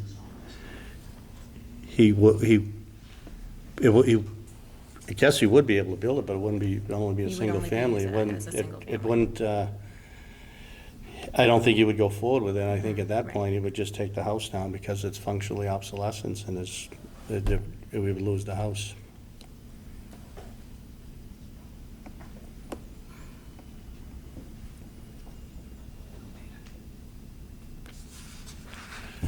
Mr. Hearn wants to say something. So is there a motion to reopen the hearing? And then we'll hear I from make a Mr. motion Hearn. to reopen the A hearing. motion's been made by Paul to Second. reopen the hearing, a second by Mary Kay. Paul? Yes. Mary Kay? Yes. Yes. Shannon and Rachel. Yes. Mr. Hearn, the hearing's reopened. Thank you. Mr. Chairman, I appreciate Mr. Pelletier's comments on this. I don't know that it's really a special permit if you're looking at the Is this footnote. is these the ones that kind of wash each other out? We've had this conversation before at several meetings. The footnote in question, it's, 4.1.2, number 1. 75 foot, 7,500 square foot per dwelling unit if the results are more than the basic minimum. that's for a two-family, but Right. and this escapes me, I have to go looking for it again. Just look at my notes on the, 2.5.4, is that what it is? Yeah, no, it's, well, the one, the table of dimension, Carl says in the general district, you need 10,000 square the feet per the unit. table of uses allows a two-family by conversion. Right, And footnote 1 of the table of uses is what gets us here, because that footnote gives us the date, the age of the house. Right. We're okay with that. It's on a lot meeting current lot area requirements for a single-family house in that district. It has that, 10,000 square feet. mm-hmm, The problem is the interior enlargement that would result from this relief would be greater, would increase the gross floor area by more than 50%. So that's a footnote in the use tables. But it's, if the board granted the special permit,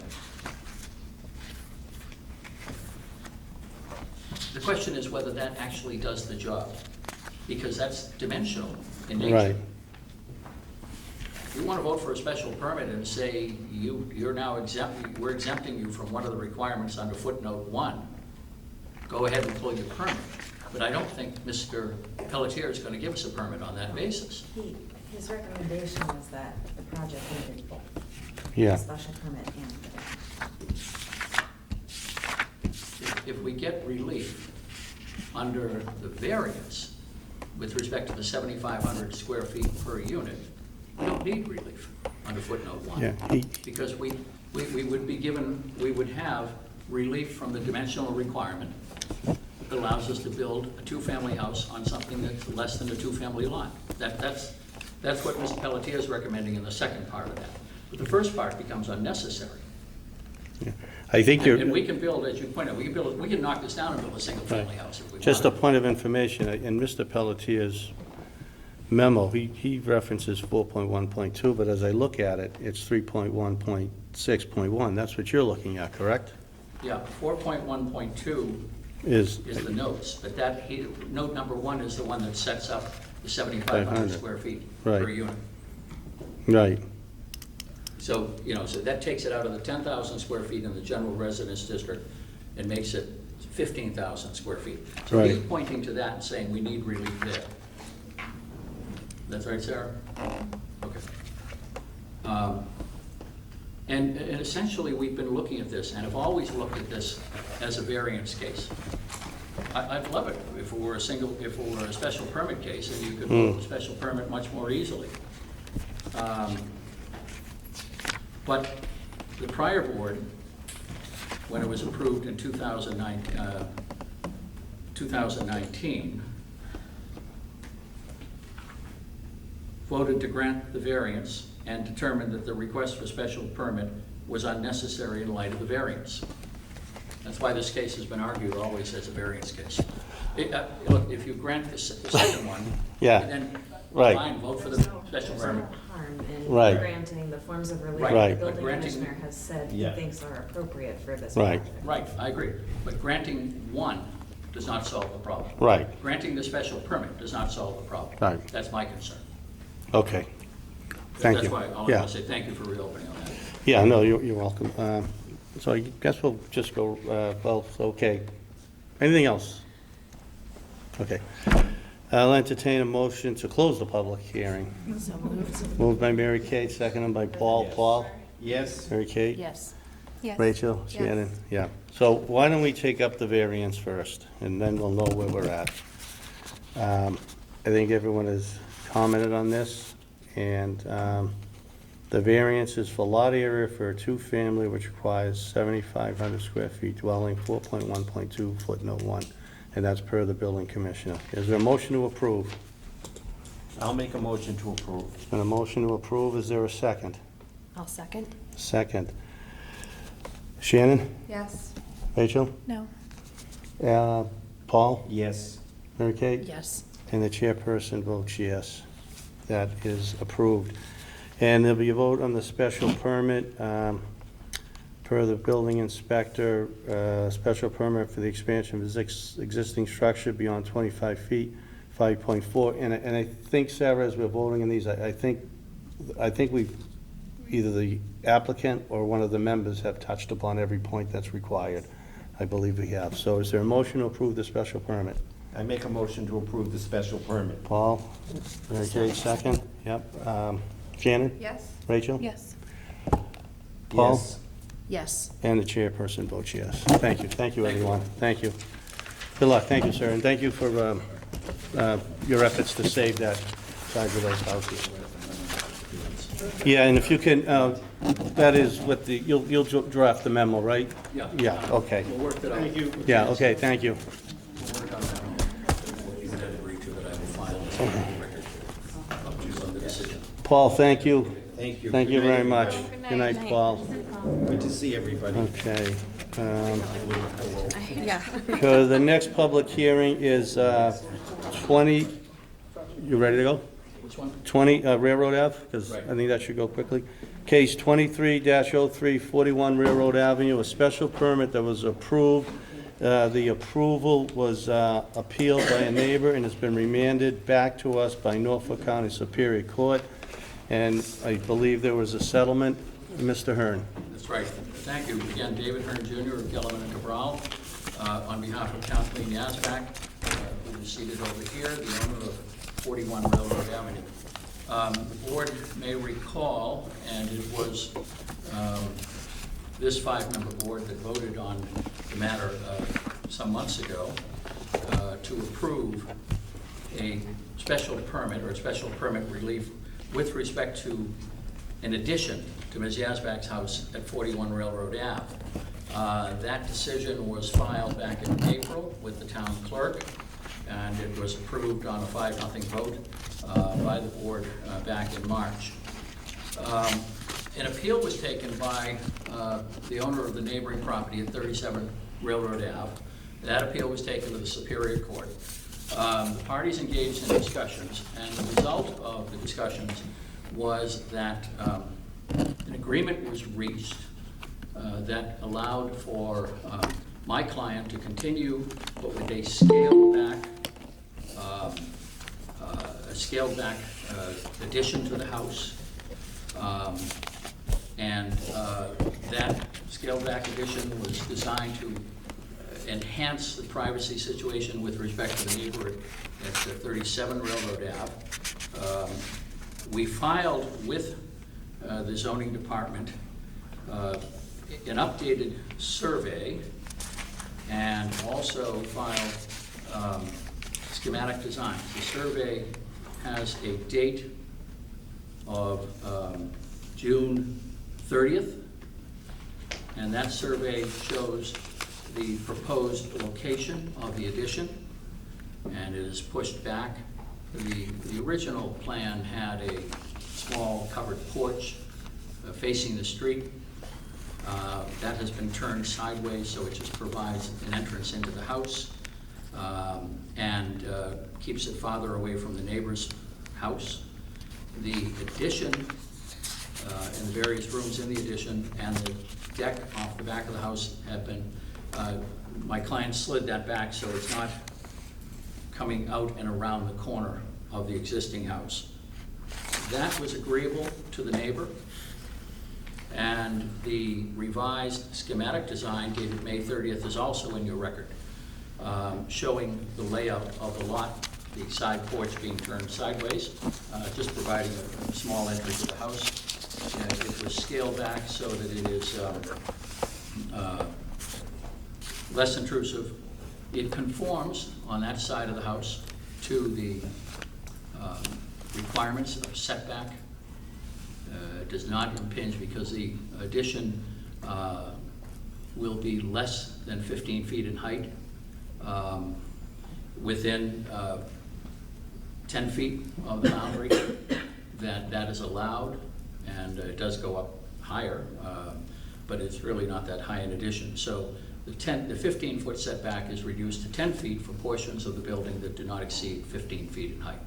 So we're okay on that. We did conform previously, but the neighbors came to an agreement on this. What happened procedurally with the court was that we filed a joint motion for remand, asking the court to remand the matter to the zoning board. Town council also agreed to that, and the court entered an order, I think it was dated July 31st, that sent us back here. So that's where we are. Notice has been given, I understand, to the usual abutters and owners of property within 300 feet. And so we're here with it is handled as a public hearing. Okay. Mr. Almeida is here, who represents the, he's here on another matter, but he also represents Mrs. Petrie, who is the owner as trustee of the property at 37 Railroad Ave. That is occupied by her mother, Mrs. Daniel. Mrs. Petrie, I think, was on the screen earlier, may still be with us in this meeting. But I'm happy to answer any questions, but I'm happy to say also that peace broke out. Okay, just want to get a procedural question. Should I have read the public hearing?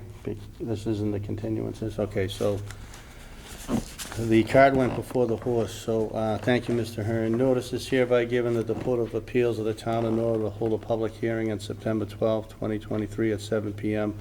on the request of Kathleen Yazbak, represented by David Hearn Jr., Esquire, case 23-03, with respect to the property located at 41 Railroad Avenue, Norwood, Mass. 02062 in the General Residence Zoning District. The hearing will be held at the Norwood Senior Center, 275 Prospect Street, Norwood, Mass. It will also be available for remote participation via Google Meet.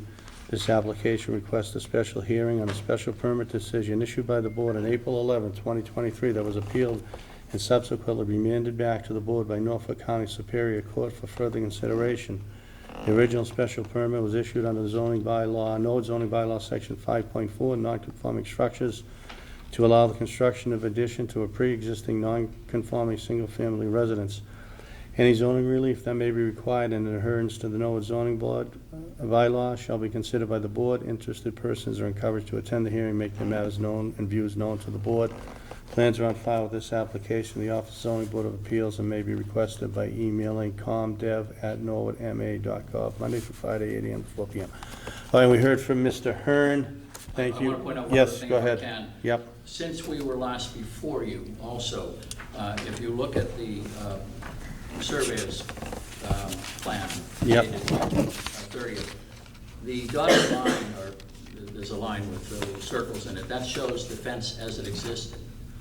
The fence was well within the boundary line, which can create some confusion. Subsequent to that, the fence has been completely relocated so that it follows the boundary line. And the neighbors are well aware, of course, and there's been no objection that we've heard to that. It just makes it more sense for that to be Right. representing Yeah, the boundary line. So that's the, that physical change has taken place. All right, great. Thank you, Thank Mr. you. Hearn. Thank you. Any questions for Mr. Hearn before we just open up to the public? I'm all set, sir. Okay, all set. Okay. Anyone here would like to speak on this matter? Anyone here like to speak in this matter? Anyone on meeting Google Meet that would like to speak on this matter? Anyone on Google Meet that would like to speak in this matter? Okay, hearing none and seeing no one, we'll close that part of the hearing.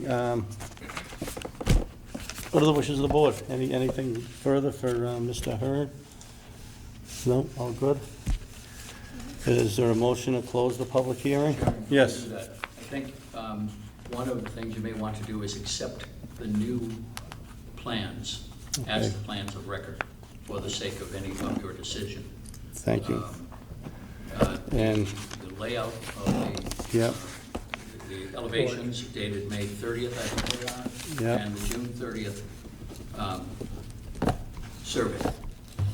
And the May 30th plan and June 30th survey. And we are voting on a special permit, 5.4. Okay. Did I close the public hearing already? No. Motion to close the public hearing? So moved. Moved by Mary Kay, seconded by Shannon. Al? Yes. Shannon? Yes? Rachel? Yes. Mary Kay? Yes.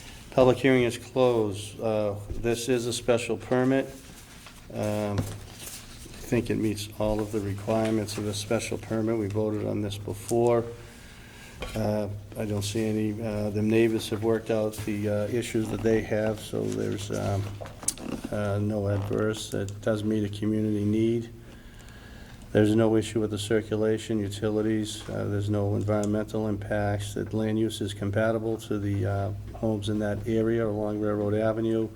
The plan that's represented on May 30th is visually compatible, and there are positive benefits to the town with the addition. There'll be additional tax rate.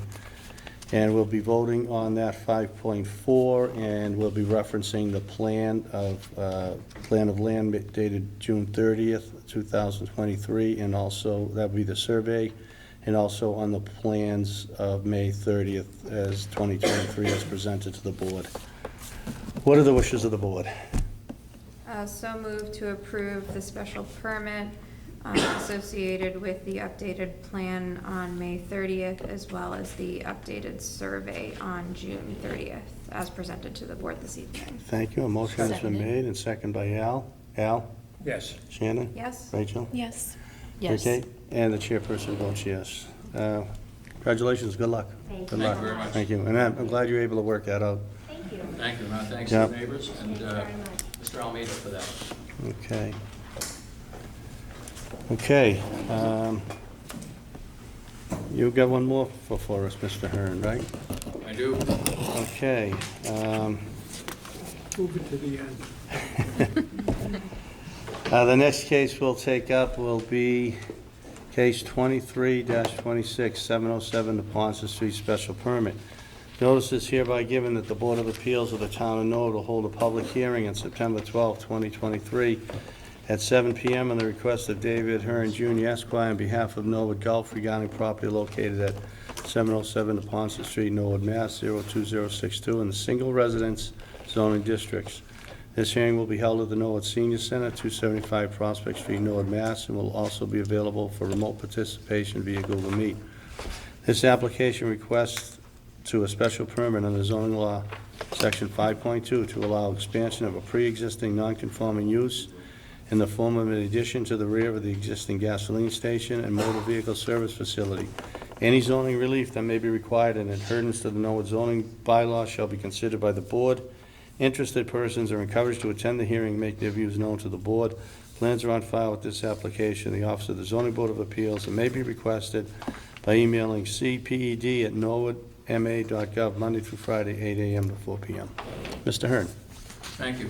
Again, for the record, David Hearn Jr. of Sullivan and Cabral at 30 Walpole Street.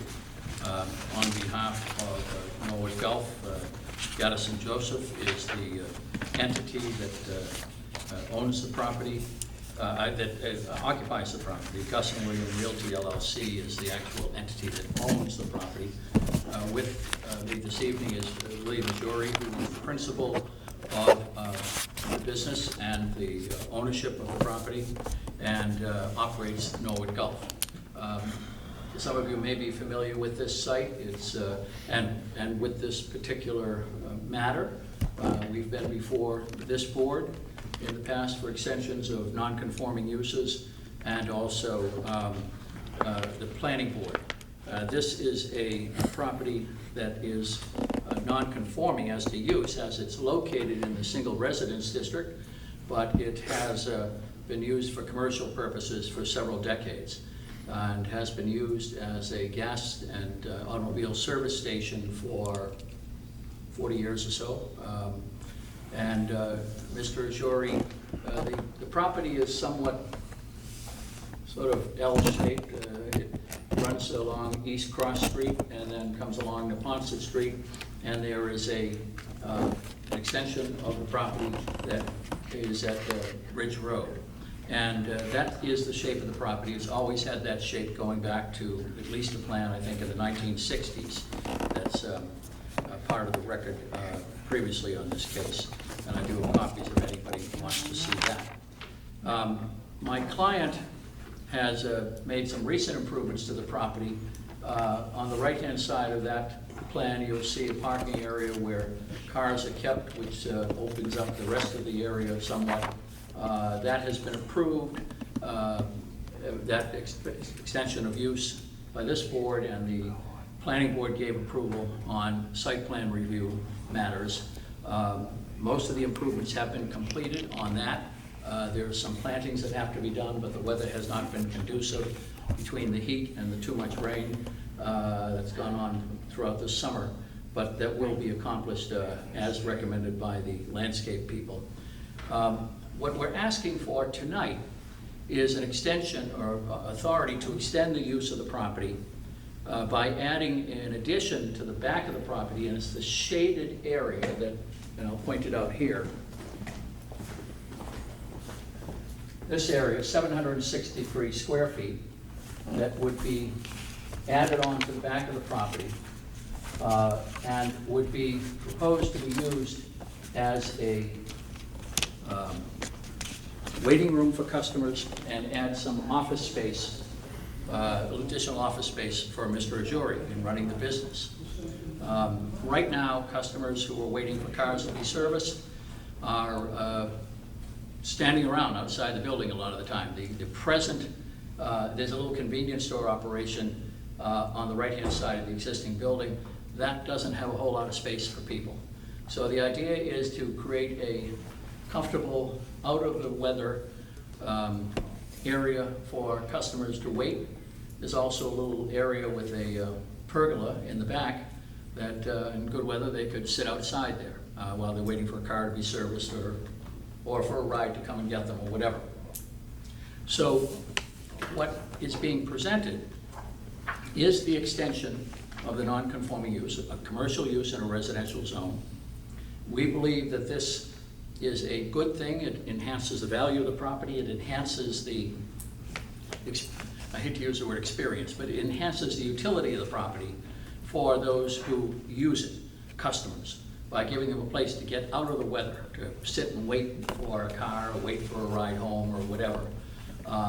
It's in the back of the building, not that visible. It might be visible if you're coming along from, say, the Route 1 side of the property, because that's an open area there where the cars are. There's some landscaping, but you might see it there.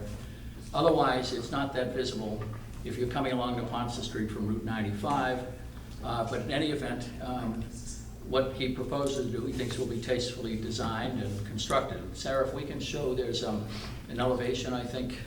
See if I have the note as to what number it was.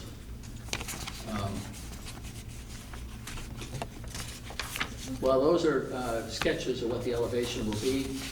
But there's another one, Sarah, that's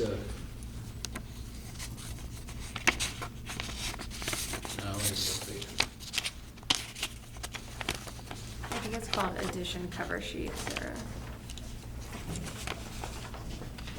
That's the one. There we go. So this is, as it comes out off the back of the property, there'll be a doorway there, and the pergola's there. And this is going to be constructed in a tasteful manner. There is a grass area in part of that back area. At that point, you're looking toward, is that East Cross at that point, Liam? Yes. What are you looking at there? East Cross, yeah. Yeah. That's on the back of the property. Yes. So it comes out, pergola's in back of it. There's a grassed-in area there. And, you know, if you were looking at the plans that you have in front of you, you'll see where it's proposed to be put. So it is an addition, 763 square feet. It contributes to the use of the property, which is a non-conforming use. We think that it satisfies the requirements of the special permit considerations. It's not going to put any strain on utilities. It's not going to increase traffic or congestion in the area. It will enhance the use of the property for the operator of the business as well as for the customers of the business. It's not going to have any negative environmental impacts, and the addition will have a positive effect on the value of the property itself simply by allowing an improvement to the property. So we would ask, and the application asks for the special permit under section 5.2 for an addition to the existing structure on the premises to provide interior waiting room space for customers, as well as enhanced office space for the operator of the business. I'm happy to take any questions, and Mr. Jury or I will try to answer them. So what you were here before, the pergola we voted for, and now it looks like you're relocating it? Is it a little bit, is it closer to the building from what, or? Well, is it- We never really had a specific location. Yeah, I know you recommended to keep it away from. right, yeah. So line. now it's gonna be right behind there? So on that plan, it shows like that, but on the other plan, it shows that. It's gonna be, that's where we voted on. It's gonna be in that spot there? Yeah, and I think it's more like that. This is the plan that shows the location though. Yeah, I mean, this is just a rendering. Correct, yeah. right, so Right, so this the, is a plan that you've submitted and it doesn't show the pergola. yeah, so the pergola, Correct. that's what we voted on last Yeah, time, that's yeah. what I mean. There'll Okay, be a patio in between, just So- to walk out to the pergola. this kinda looks nice, Right, so but, the rendering's not accurate. It's just, yeah. I think somebody took a little license with the rendering by, the building comes out from what it now is, but they move the pergola over. Yeah. That plan is really more accurate in terms of what's planned. well, I kinda like this, cause it moves the pergola away from the property and puts it behind there, but we already voted on that, so, but, okay. All right, No Al? questions, Mr. No Chairman. question, yeah? Shannon, any questions for the applicant? No, I had just had a similar question. So when we approved, we would be voting on the layout, not necessarily the rendering, Right. placement of everything. Right. Got it, okay. Yeah, okay, Rachel? Just to confirm, it doesn't look like the extension needs any dimensional relief. It's all No, within, yeah. We're okay. fine as far as setbacks and all Mhm. that. Great, thank you. Okay. No Very good. questions. Okay.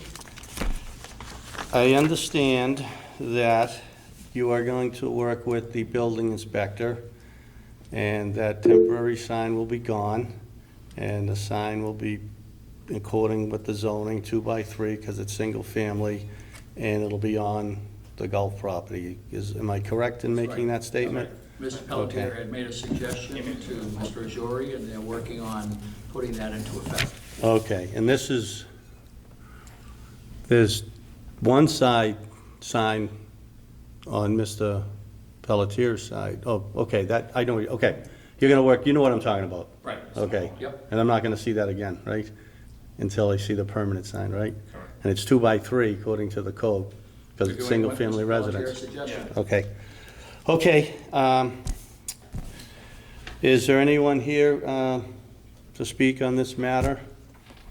Is there anyone in the audience? We have Mr. Palmetier, is it?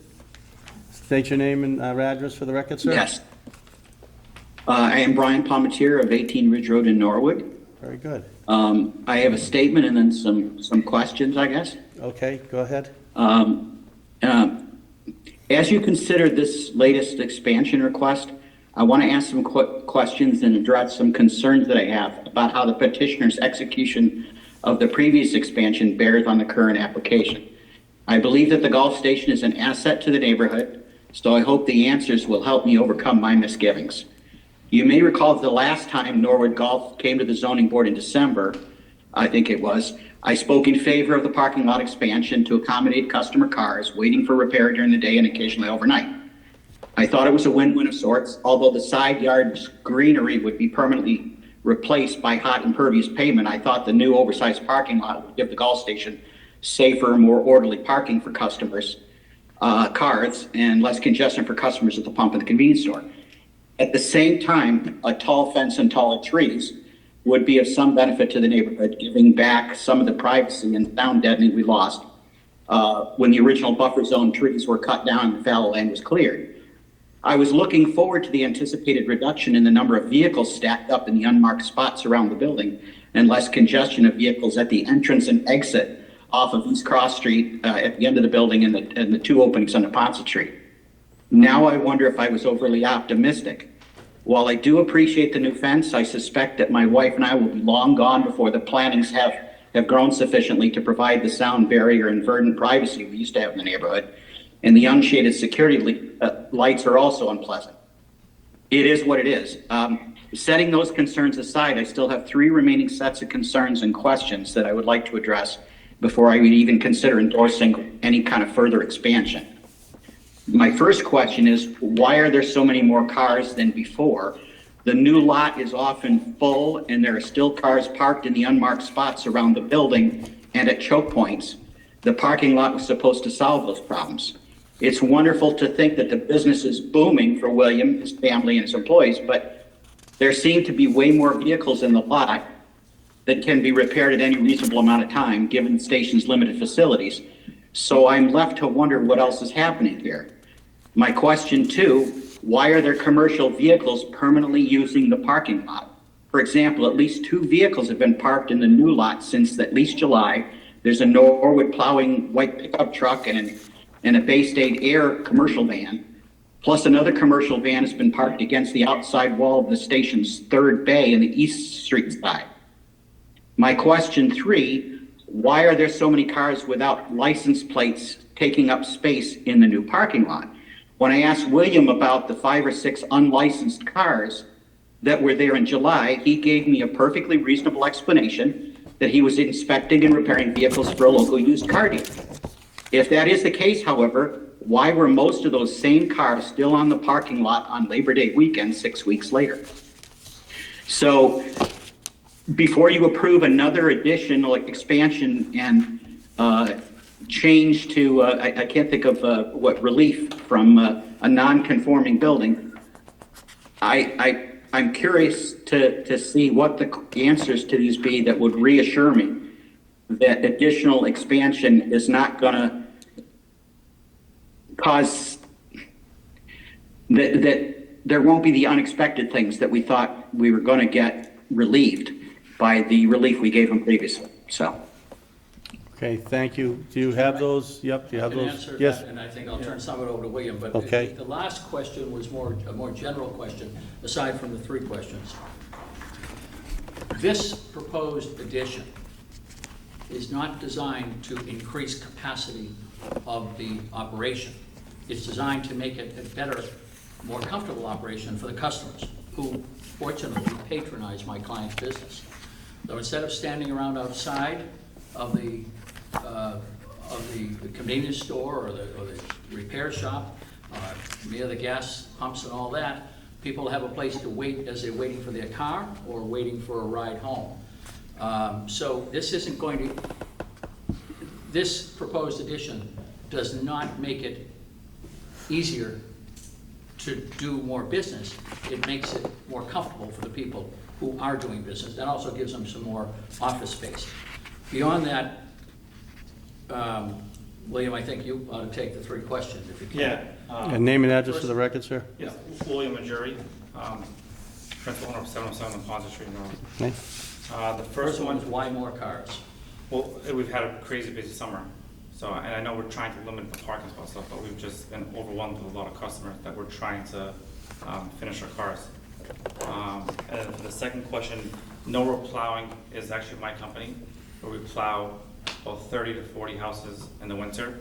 And then Bay State is a company that we work on the vans. It's actually not the same one they've seen, it's because they have 40 vans where they bring it one every other week for us, and they swap it out. And I don't know what the third question was. Third question, why so many cars without registrations? Well, that's because we work on cars on, we have a dealership or one where we service those cars too. So we have some cars that probably there for a few weeks, more than they should have been, but it's because we service them too. It's not all of them aren't just quick inspections like you thought I said, but I did not. And are there cars there from other dealers on Route 1? Yes. Like some of the dealers on Yeah. Route 1 send their cars up for servicing, so those aren't necessarily gonna have plates on them. Correct. Because they're not currently registered, five except to to seven transfer, dealers, yeah. except to move them, they need to put a plate on. But if they're left for service, they're gonna wanna take that plate back. Does that help, Mr. Palmer? Well, I guess my concern is that it's becoming an extra parking lot for the used cars, because just before I went to help my mother out in Western New York, I took some pictures out front. This was like July 31st. And at least 4 of the cars, a Jeep 4x4, a black BMW, a Ford Escape, and a Ford Taurus with no plates, were still on the lot Labor Day weekend. So he shouldn't be parking cars that should be at the used car lots, waiting for them to get inspected. He should not get them up there until he's ready to deal with them. It shouldn't just be hanging out there, in my opinion. I don't know what it's, what the town rules are about having additional commercial vehicles parked. If the Bay State Air thing, there is another commercial vehicle, I think it says S&B or something on it, that's been parked on the side of the building up the third bay. It seems like business is expanding there beyond what we as the neighbors said, oh, okay, this will help, this is nice. We'd like you to have these additional things. It might even, this idea of expanding to add the waiting area might actually get those cars out of there quicker, because the customers don't have to come back at the end of the day and get rides to get it. This might be great, it'll clear out the parking lot. But if there's a whole bunch of used cars parked there and some commercial vehicles that aren't related to the business itself, it seems that that's not really on the purpose of the good faith we gave in saying, yes, this would be good for the neighborhood. It seems a little bit like taking advantage of our goodwill to add these additional things that weren't part of, what we had graciously said, yeah, go ahead. And I shouldn't say just graciously. It is an asset to the neighborhood. I have my car repaired there. I appreciate the business. It's just, it's becoming more and more of a challenge to live nearby with the security lights shining through my window, with many, many more cars parked over there and lights on at night and tow trucks and everything. I thought when I spoke in favor of it, I was saying, you're going to have a couple of, you got like 8 cars piled up with no place to go. Put them in the parking lot, have spaces for them. They'll be there during the day or overnight, and that's it. So the fact that there's this big buildup of cars over there, even over the Labor Day weekend, just, you know, it makes me wonder how much more expansion we can stay. Thank you. Yep. Thank you. We're not proposing to expand the use, except to the extent that this is a non-conforming use, and so we're expanding a waiting area for customers and an office area for wait. I mean, I don't know if there's anything you can say beyond that about unregistered cars being there, or how long they're there, or why they're there. No, he's completely right. There's some that happen in, well, 3 to 4 weeks, if not 6 weeks, but there are some that we're waiting on parts for too, on those specific cars. There's nothing we do on waiting on parts. I know one of them is the key that could be another few months that we have to wait for. About the area in the rear, there's an area in the rear, can't you put the unregistered cars back there? It's not allowed because it's parking, right? And that's near houses. Houses, That's yeah. also near houses. This is on the Yeah, deposit. there are a lot of cars there, as you know, I go by there daily. Yeah, should the dealership just tow them back until you got the part, so they're not waiting there 6 weeks? It shouldn't become a used car lot, in your customer waiting area. That's all. Chairman, it's not a used car Yeah. lot. No, I know. We're not selling cars or buying cars. Well, it's a lot with 5 used cars waiting for repair. Yeah, repairs. You're not selling the cars there, but you're. Too. There isn't anything on unregistered vehicles, right? I was looking through the general We're allowed to regulations. work No, on there cars isn't that are anything, unregistered, yeah. Yeah. Well, we've got a concern here about the number of vehicles. Hopefully you'll have an answer. I just want to, I don't mean to change subject, but the lights, is there a way you can have those lights adjusted so they point down? Yeah, I mean, we can dim them down. We still haven't even put the lights up for the, just being honest, for the parking lot. But those are just 2 lights that are not going to be much Okay, effect. so, The I mean, ones on the building, yes, they could be yeah, dimmed you down, can yes. dim or face them downward a little bit, I okay. think in the new area, the lights are designed to be.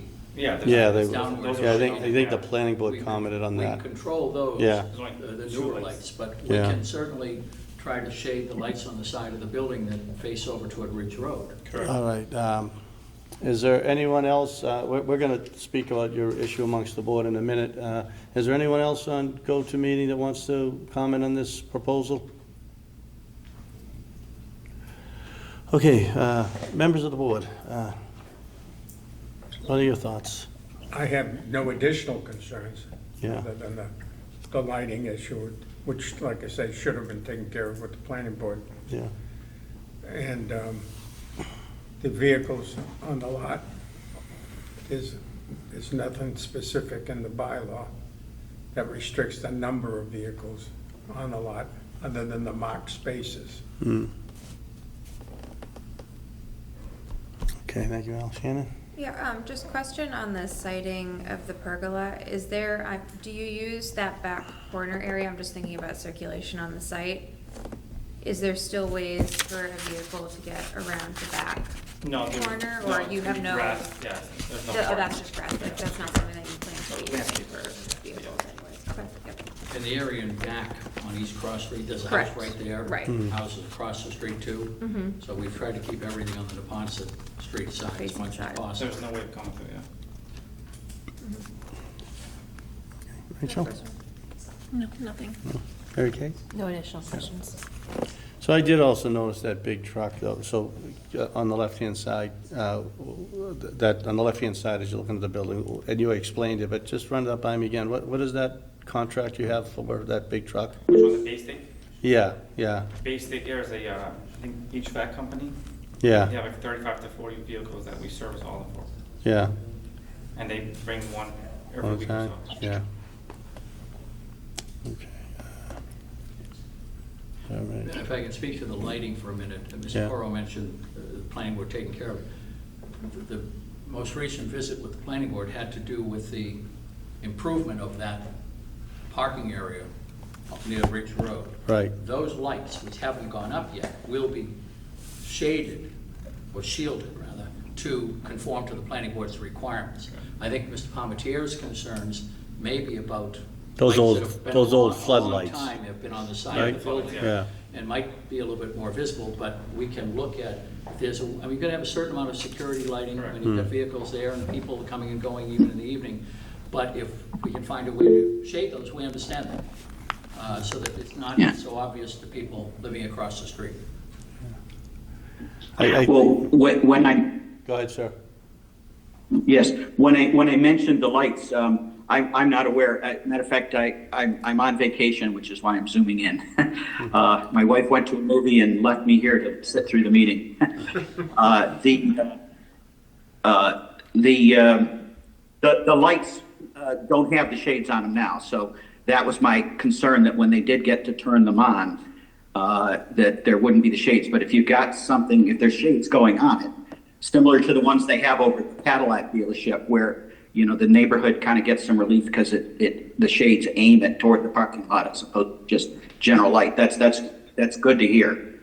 But that'll be, and you know, and that other light was not a problem when the trees were there. It was only when the trees came out that light started shining into our neighborhood. And so, you know, to the extent any of those trees that are being planted along the fence can be bigger trees to give us more sound relief and more privacy, that would be wonderful. But, you know, and the reason I raised my hand was I'm sure that the neighbors that abut you behind where the pergola are going to be wouldn't mind some extra foliage there to shield them from the people hanging out in the backyard. They're waiting for the cars. So if there's something in the plan that can add additional foliage there, that would be nice. Well, that's the purview of the planning board, so I think you can fix the lighting. I think you just have to, if this gets approved, you have to make every effort, like you did in the sign, make every effort to work with the car dealers that you're working with to try to limit the number of cars on the lot if the board feels this should go forward. Okay.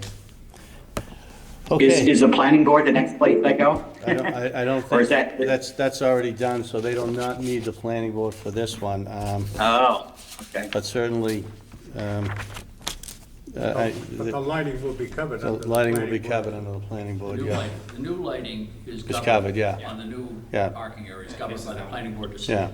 and just try to do. Yeah, I was something. just asking if there are going to be extra trees near the back where the pergola is and stuff. Yeah, That's- That was- But that's already done, Yeah. so that's too late to comment. Yeah, that's already been done at the planning board, so they just have to finish that. You want to say one more thing, sir? Yeah, we do plan on doing some landscaping in the back. Okay. I can't say specific if we're gonna do groundkeeping or bushes yet, but we do plan on doing some Okay. landscaping, if not. Okay. Well, you've heard the concerns of your neighbor, and you know, you've been a good neighbor, and you've run a good operation there, and hopefully that will continue. Okay, if there's nothing else, we'll entertain a motion to close the public hearing. So moved. Moved by Mary Kate, Second. seconded by Shannon. Al? Yes. Shannon? Yes? Rachel? Yes. Mary Kate? Yes. And I vote yes, public hearing is closed. What are the wishes of the board?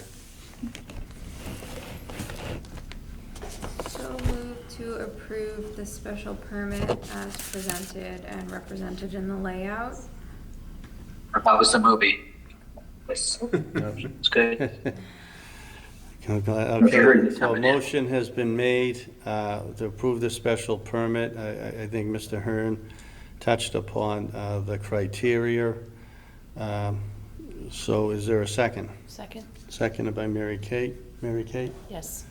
Rachel? Yes. Shannon? Yes? Al? Yes. And I vote yes. Good luck in working those things that the neighbors spoke to. Thank you. We'll do that. Thank you very much. Thank you. Yep, thank you very much, gentlemen. Okay, the next order of business is case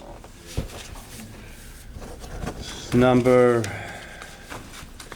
23-27, 84 Moore Street, special permit. Notice is hereby given that the Board of Appeals of the Town of Norwood will hold a public hearing on September 12, 2023 at 7 p.m. on the request of David Spiegel regarding property located at 84 Moore Street, Norwood, Mass. 02062 in the Manufacturing Zoning District. The hearing will be held at the Norwood Senior Center, 275 Prospect Street, Norwood, Mass. Will be available for remote participation via Google Meet. The application requests a special permit for use under zoning bylaw section 3.1.5, H2, to operate a motor vehicle service operation use in the manufacturing district. Any zoning relief that may be required in accordance with the Norwood Zoning Board shall be considered by the board. Interested parties are encouraged to attend the hearing and make their views known to the board. Plans are on file with this application, the Office of the Zoning Board of Appeals, and may be requested by emailing cped@norwoodma.gov, Monday through Friday, 8 a.m. to 4 p.m. Yes, sir. Good evening, Mr. Chair, ladies and gentlemen of the board. David. Ryan Almeida from Connor and Vineyard, and with me is Mr. Spiegel, the applicant. We are seeking, as the chairman aptly put, a special permit under section 3.1.5 H2 to take a currently existing building and use it in the manufacturing district for a motor vehicle service operation. And with respect to the special permit factors, the property is currently, by way of a 2015 site plan, set up for 700 spots of open lot storage. Based on some environmental work and what have you that's gone on in the intervening years, the property really hasn't been used for open lot storage. Then with the pandemic and the disruptions to the supply chain and inventory in automobiles, there haven't been very many vehicles to store there. Maybe only 20 or so spots are currently in use for open lot storage. So the applicant's goal is to take a building that's currently sitting there rather vacant and some of the spots that are allocated for open lot storage and instead use it for motor vehicle service. And with respect to the special permit criteria, typically properties that are solely used for open lot storage are somewhat disfavored, just as a general zoning matter. This is going to take a property that's currently only allowed to be used for open lot storage in theory, or at least it's been prepared for that purpose, and instead it's going to reallocate a portion of it for a more productive use. It's going to have an economic benefit in the sense of the tax benefit and the economic opportunity. It's not going to require any utility hookups or what have you, given that the 90,000 square foot building that's currently there is already equipped with those for those purposes. And with respect to the environment, all of the automobile service, will happen within the closed building, so there's no environmental related concern. So for all those reasons, we feel that the special permit criteria have been met, and it's certainly not substantially more detrimental, and in fact is a benefit. Okay, thank you. Any questions for the applicant before we open it up to the public? So, Almeida, when did your client acquire the building? Purchased, I think, in 2017, approximately. 2017. Your DCD? DCD, yes. So when you acquired it, you understood the prior arrangements with the planning board and the town and the storage of vehicles in the neighborhood and the concerns of the neighbors? Absolutely. Yes, we worked through with the planning board and with conservation and all the different departments to have the approvals that are in place now. And we're not questioning those approvals, and we are complying with everything. We're just trying to better utilize part of the interior of the building. We're not going to be changing the size of the building at all. But you're changing the use? Adding to the use, correct. Changing the use from storage to maintenance and repair? No, we'll still have storage of vehicles, but part of the interior of the building would be utilized for service and repair.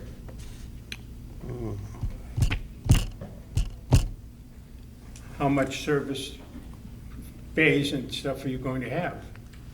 The building is currently approximately 90,000 feet, and we would probably use about 25% of it for that.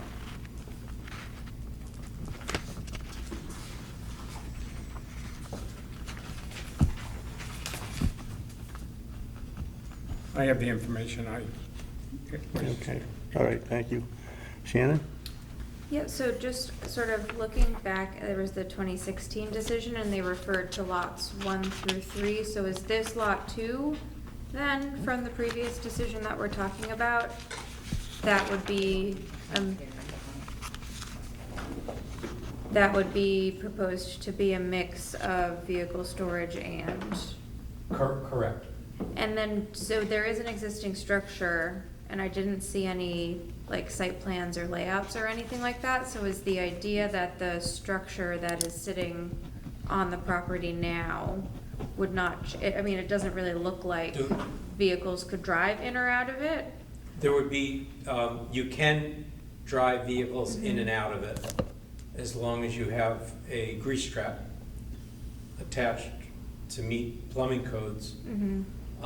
But the building itself would not change its shape at all. It would be all interior remodeling.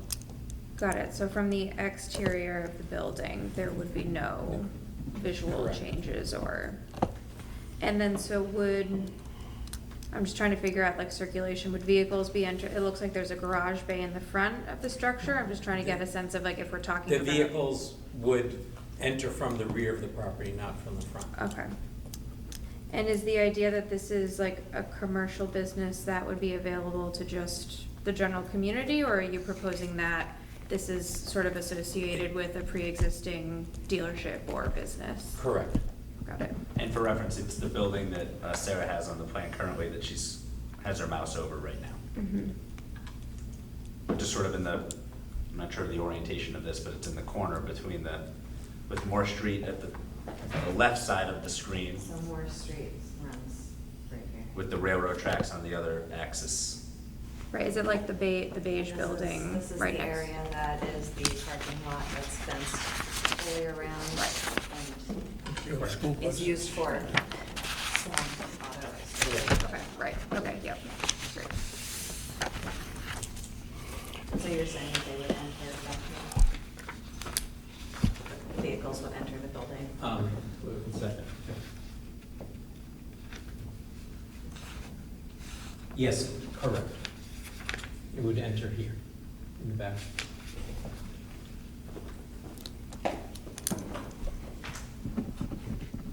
That's everything I have right now. Okay. Mr. Chair. Yeah, thank you. Rachel? Yeah, I just want to be clear, because there were a couple of uses under H2, and it looks from the application that this is occurring indoors. So would it be auto repair facility with major repairs conducted wholly within a building? Is Correct. that what we would be approving? Correct. And then the vehicles would be repaired indoors. Would the storage of the vehicles, like as they're going in and out of the repair, would that be in the screened lot, or is that in one of the Be open behind parking Be lots? behind the building. You wouldn't see it from Moore Street. Okay. And then I think the other questions have been answered. Oh, you mentioned that there's about 90,000 square feet in this building and 25% would be used for this use. What's the current actual use of the facility?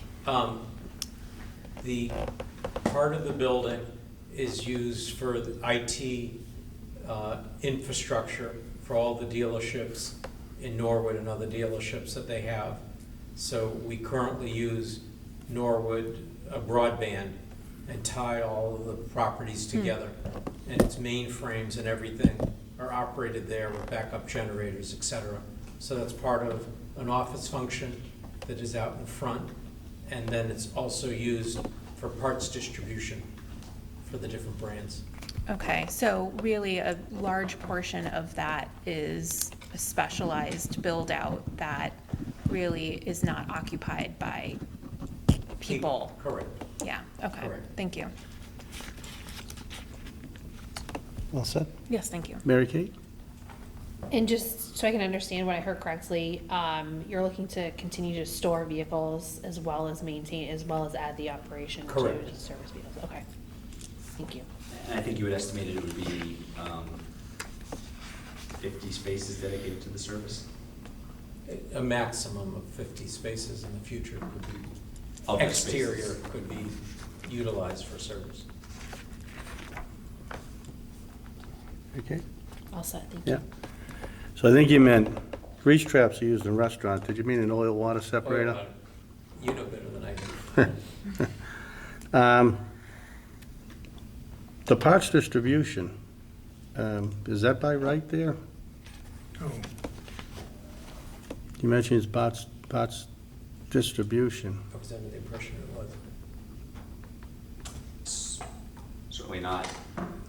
Parts storage is not as of right? no, it's vehicle storage. It's how it was written for the vehicles. Okay. I misunderstood. I was under the impression in this zone that you were able to warehouse and store different items. But if I'm wrong, I apologize. Get it out by Monday morning. I'm not the zoning enforcement officer, and neither is this board.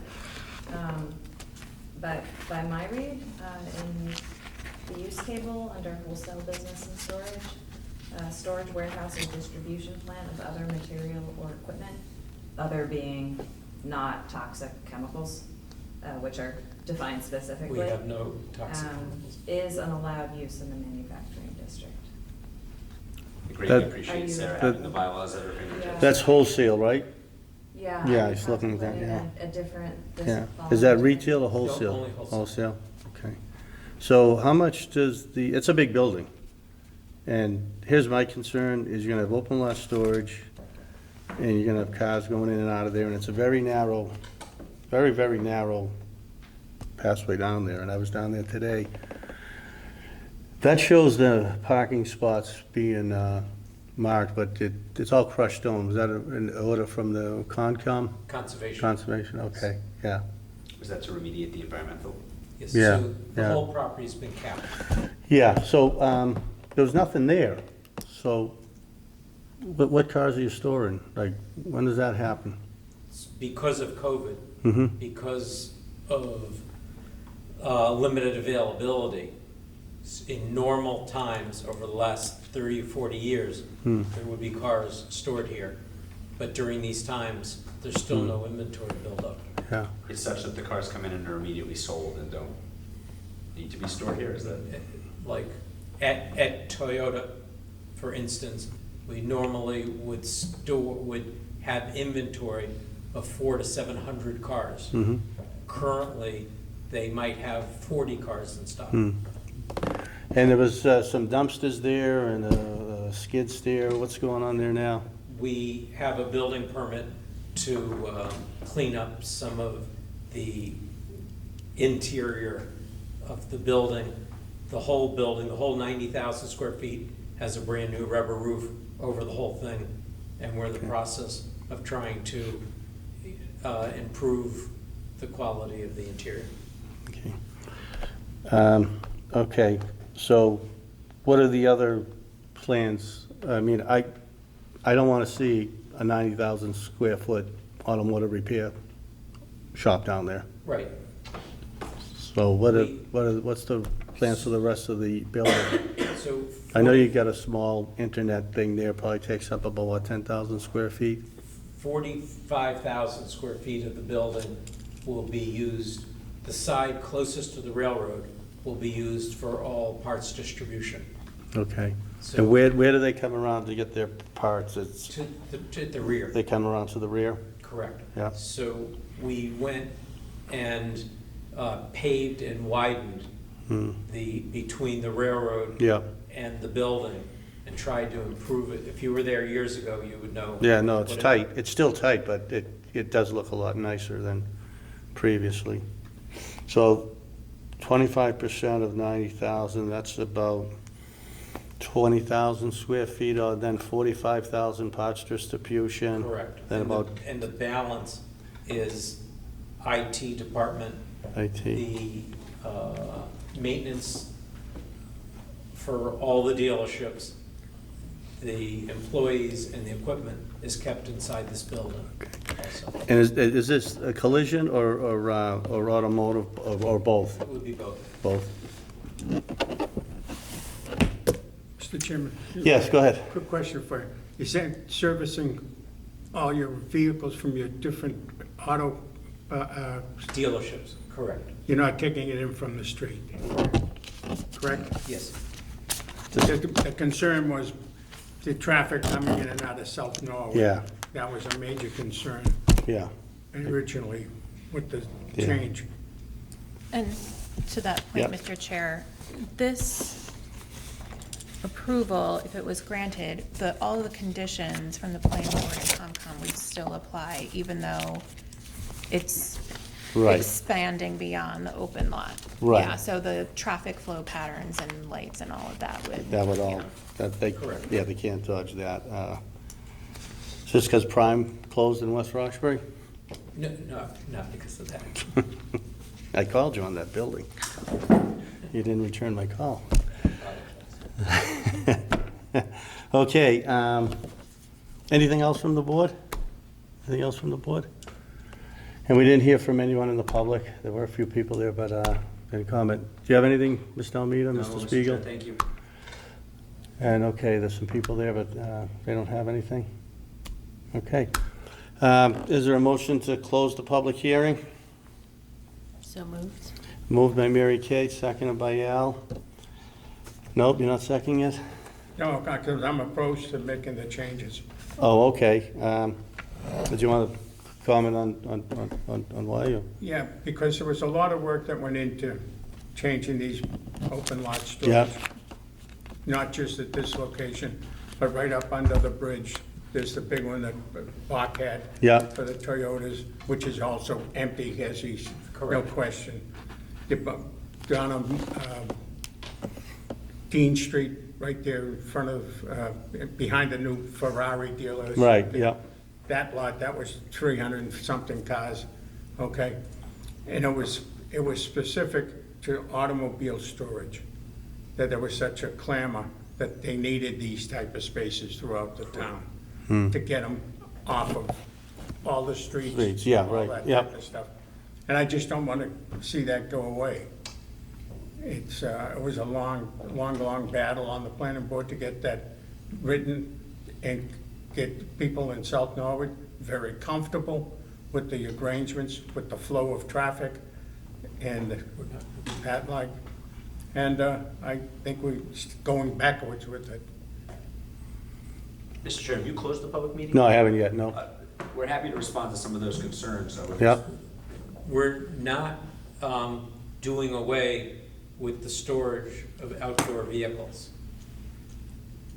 What we're trying to do is better utilize the facility, and any additional parking that we'll need that will be outside will be reduced from the storage of vehicles. Inside. No, it was never approved, in my opinion, for storage of vehicles inside, only for outdoor storage. So we just want to make sure Yep. that there's no displacement happening where vehicles that were currently housed in here are suddenly going to be housed somewhere else closer to Route 1. We're certainly respecting the open lot storage movement Component. away from Route 1. There's And no. the inventory levels are slowly starting to change. Interest rates have changed, et cetera.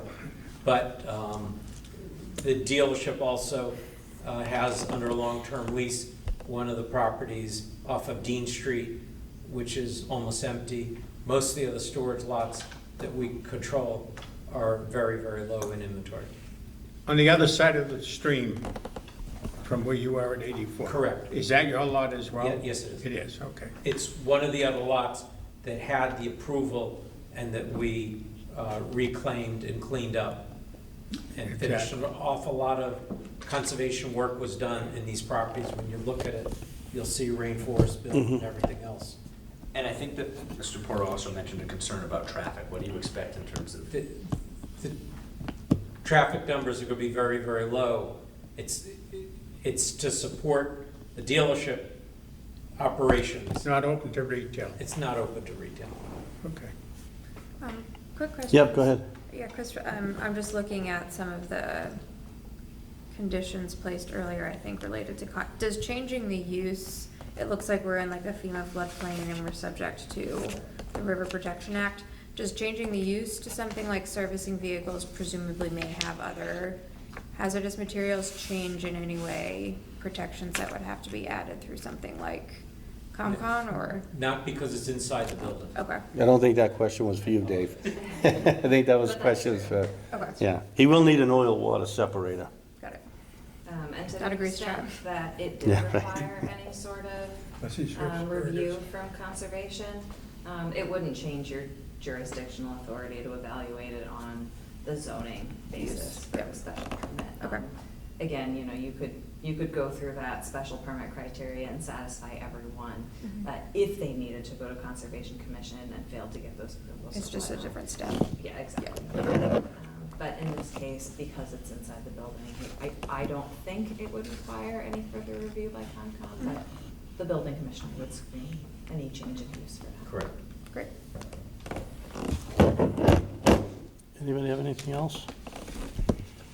Well, where I'm at with this is limiting it to 25% of the building, because I don't want to see that becoming this huge automotive repair shop. And I know, David, and I know that, you know, it's going to just be the dealers, but sometimes I've seen it in action, 151 Rivermore Street, which I referenced the Prime. Yep. And I saw what that was like when they had unlimited vehicles just dumped there. And there's vehicles that can't be repaired, and they need a place to dump them, and that became the dumping ground. And I know you, David, I understand. but I know a little bit about the business, and you know, so I'm going to recommend that we condition it to not more than 25% of the building, which would be 22,500. That, okay, yeah, that was, yeah, I did it here too, so that would, that's, and, you know, the mixed use is good. You know, I like that mixed use portion of it, and I think that they still have the open lot storage there, Al, and if we limit it, there won't be a lot of cars dumping there, just my opinion, Which I respect. Thank you, thank you. Okay, we did have a motion by Mary Kate to close the public hearing. I'll There's a second. seconded by Rachel. Okay, Al? Yes. Shannon? Yes? Rachel? Yes. Okay. Yes. And I vote yes, the public hearing is closed. What are the wishes of the board? So we'd move to approve the special permit with the condition that the use be limited to 22,500 square feet, or 25% of the building. Not satisfactory? Okay.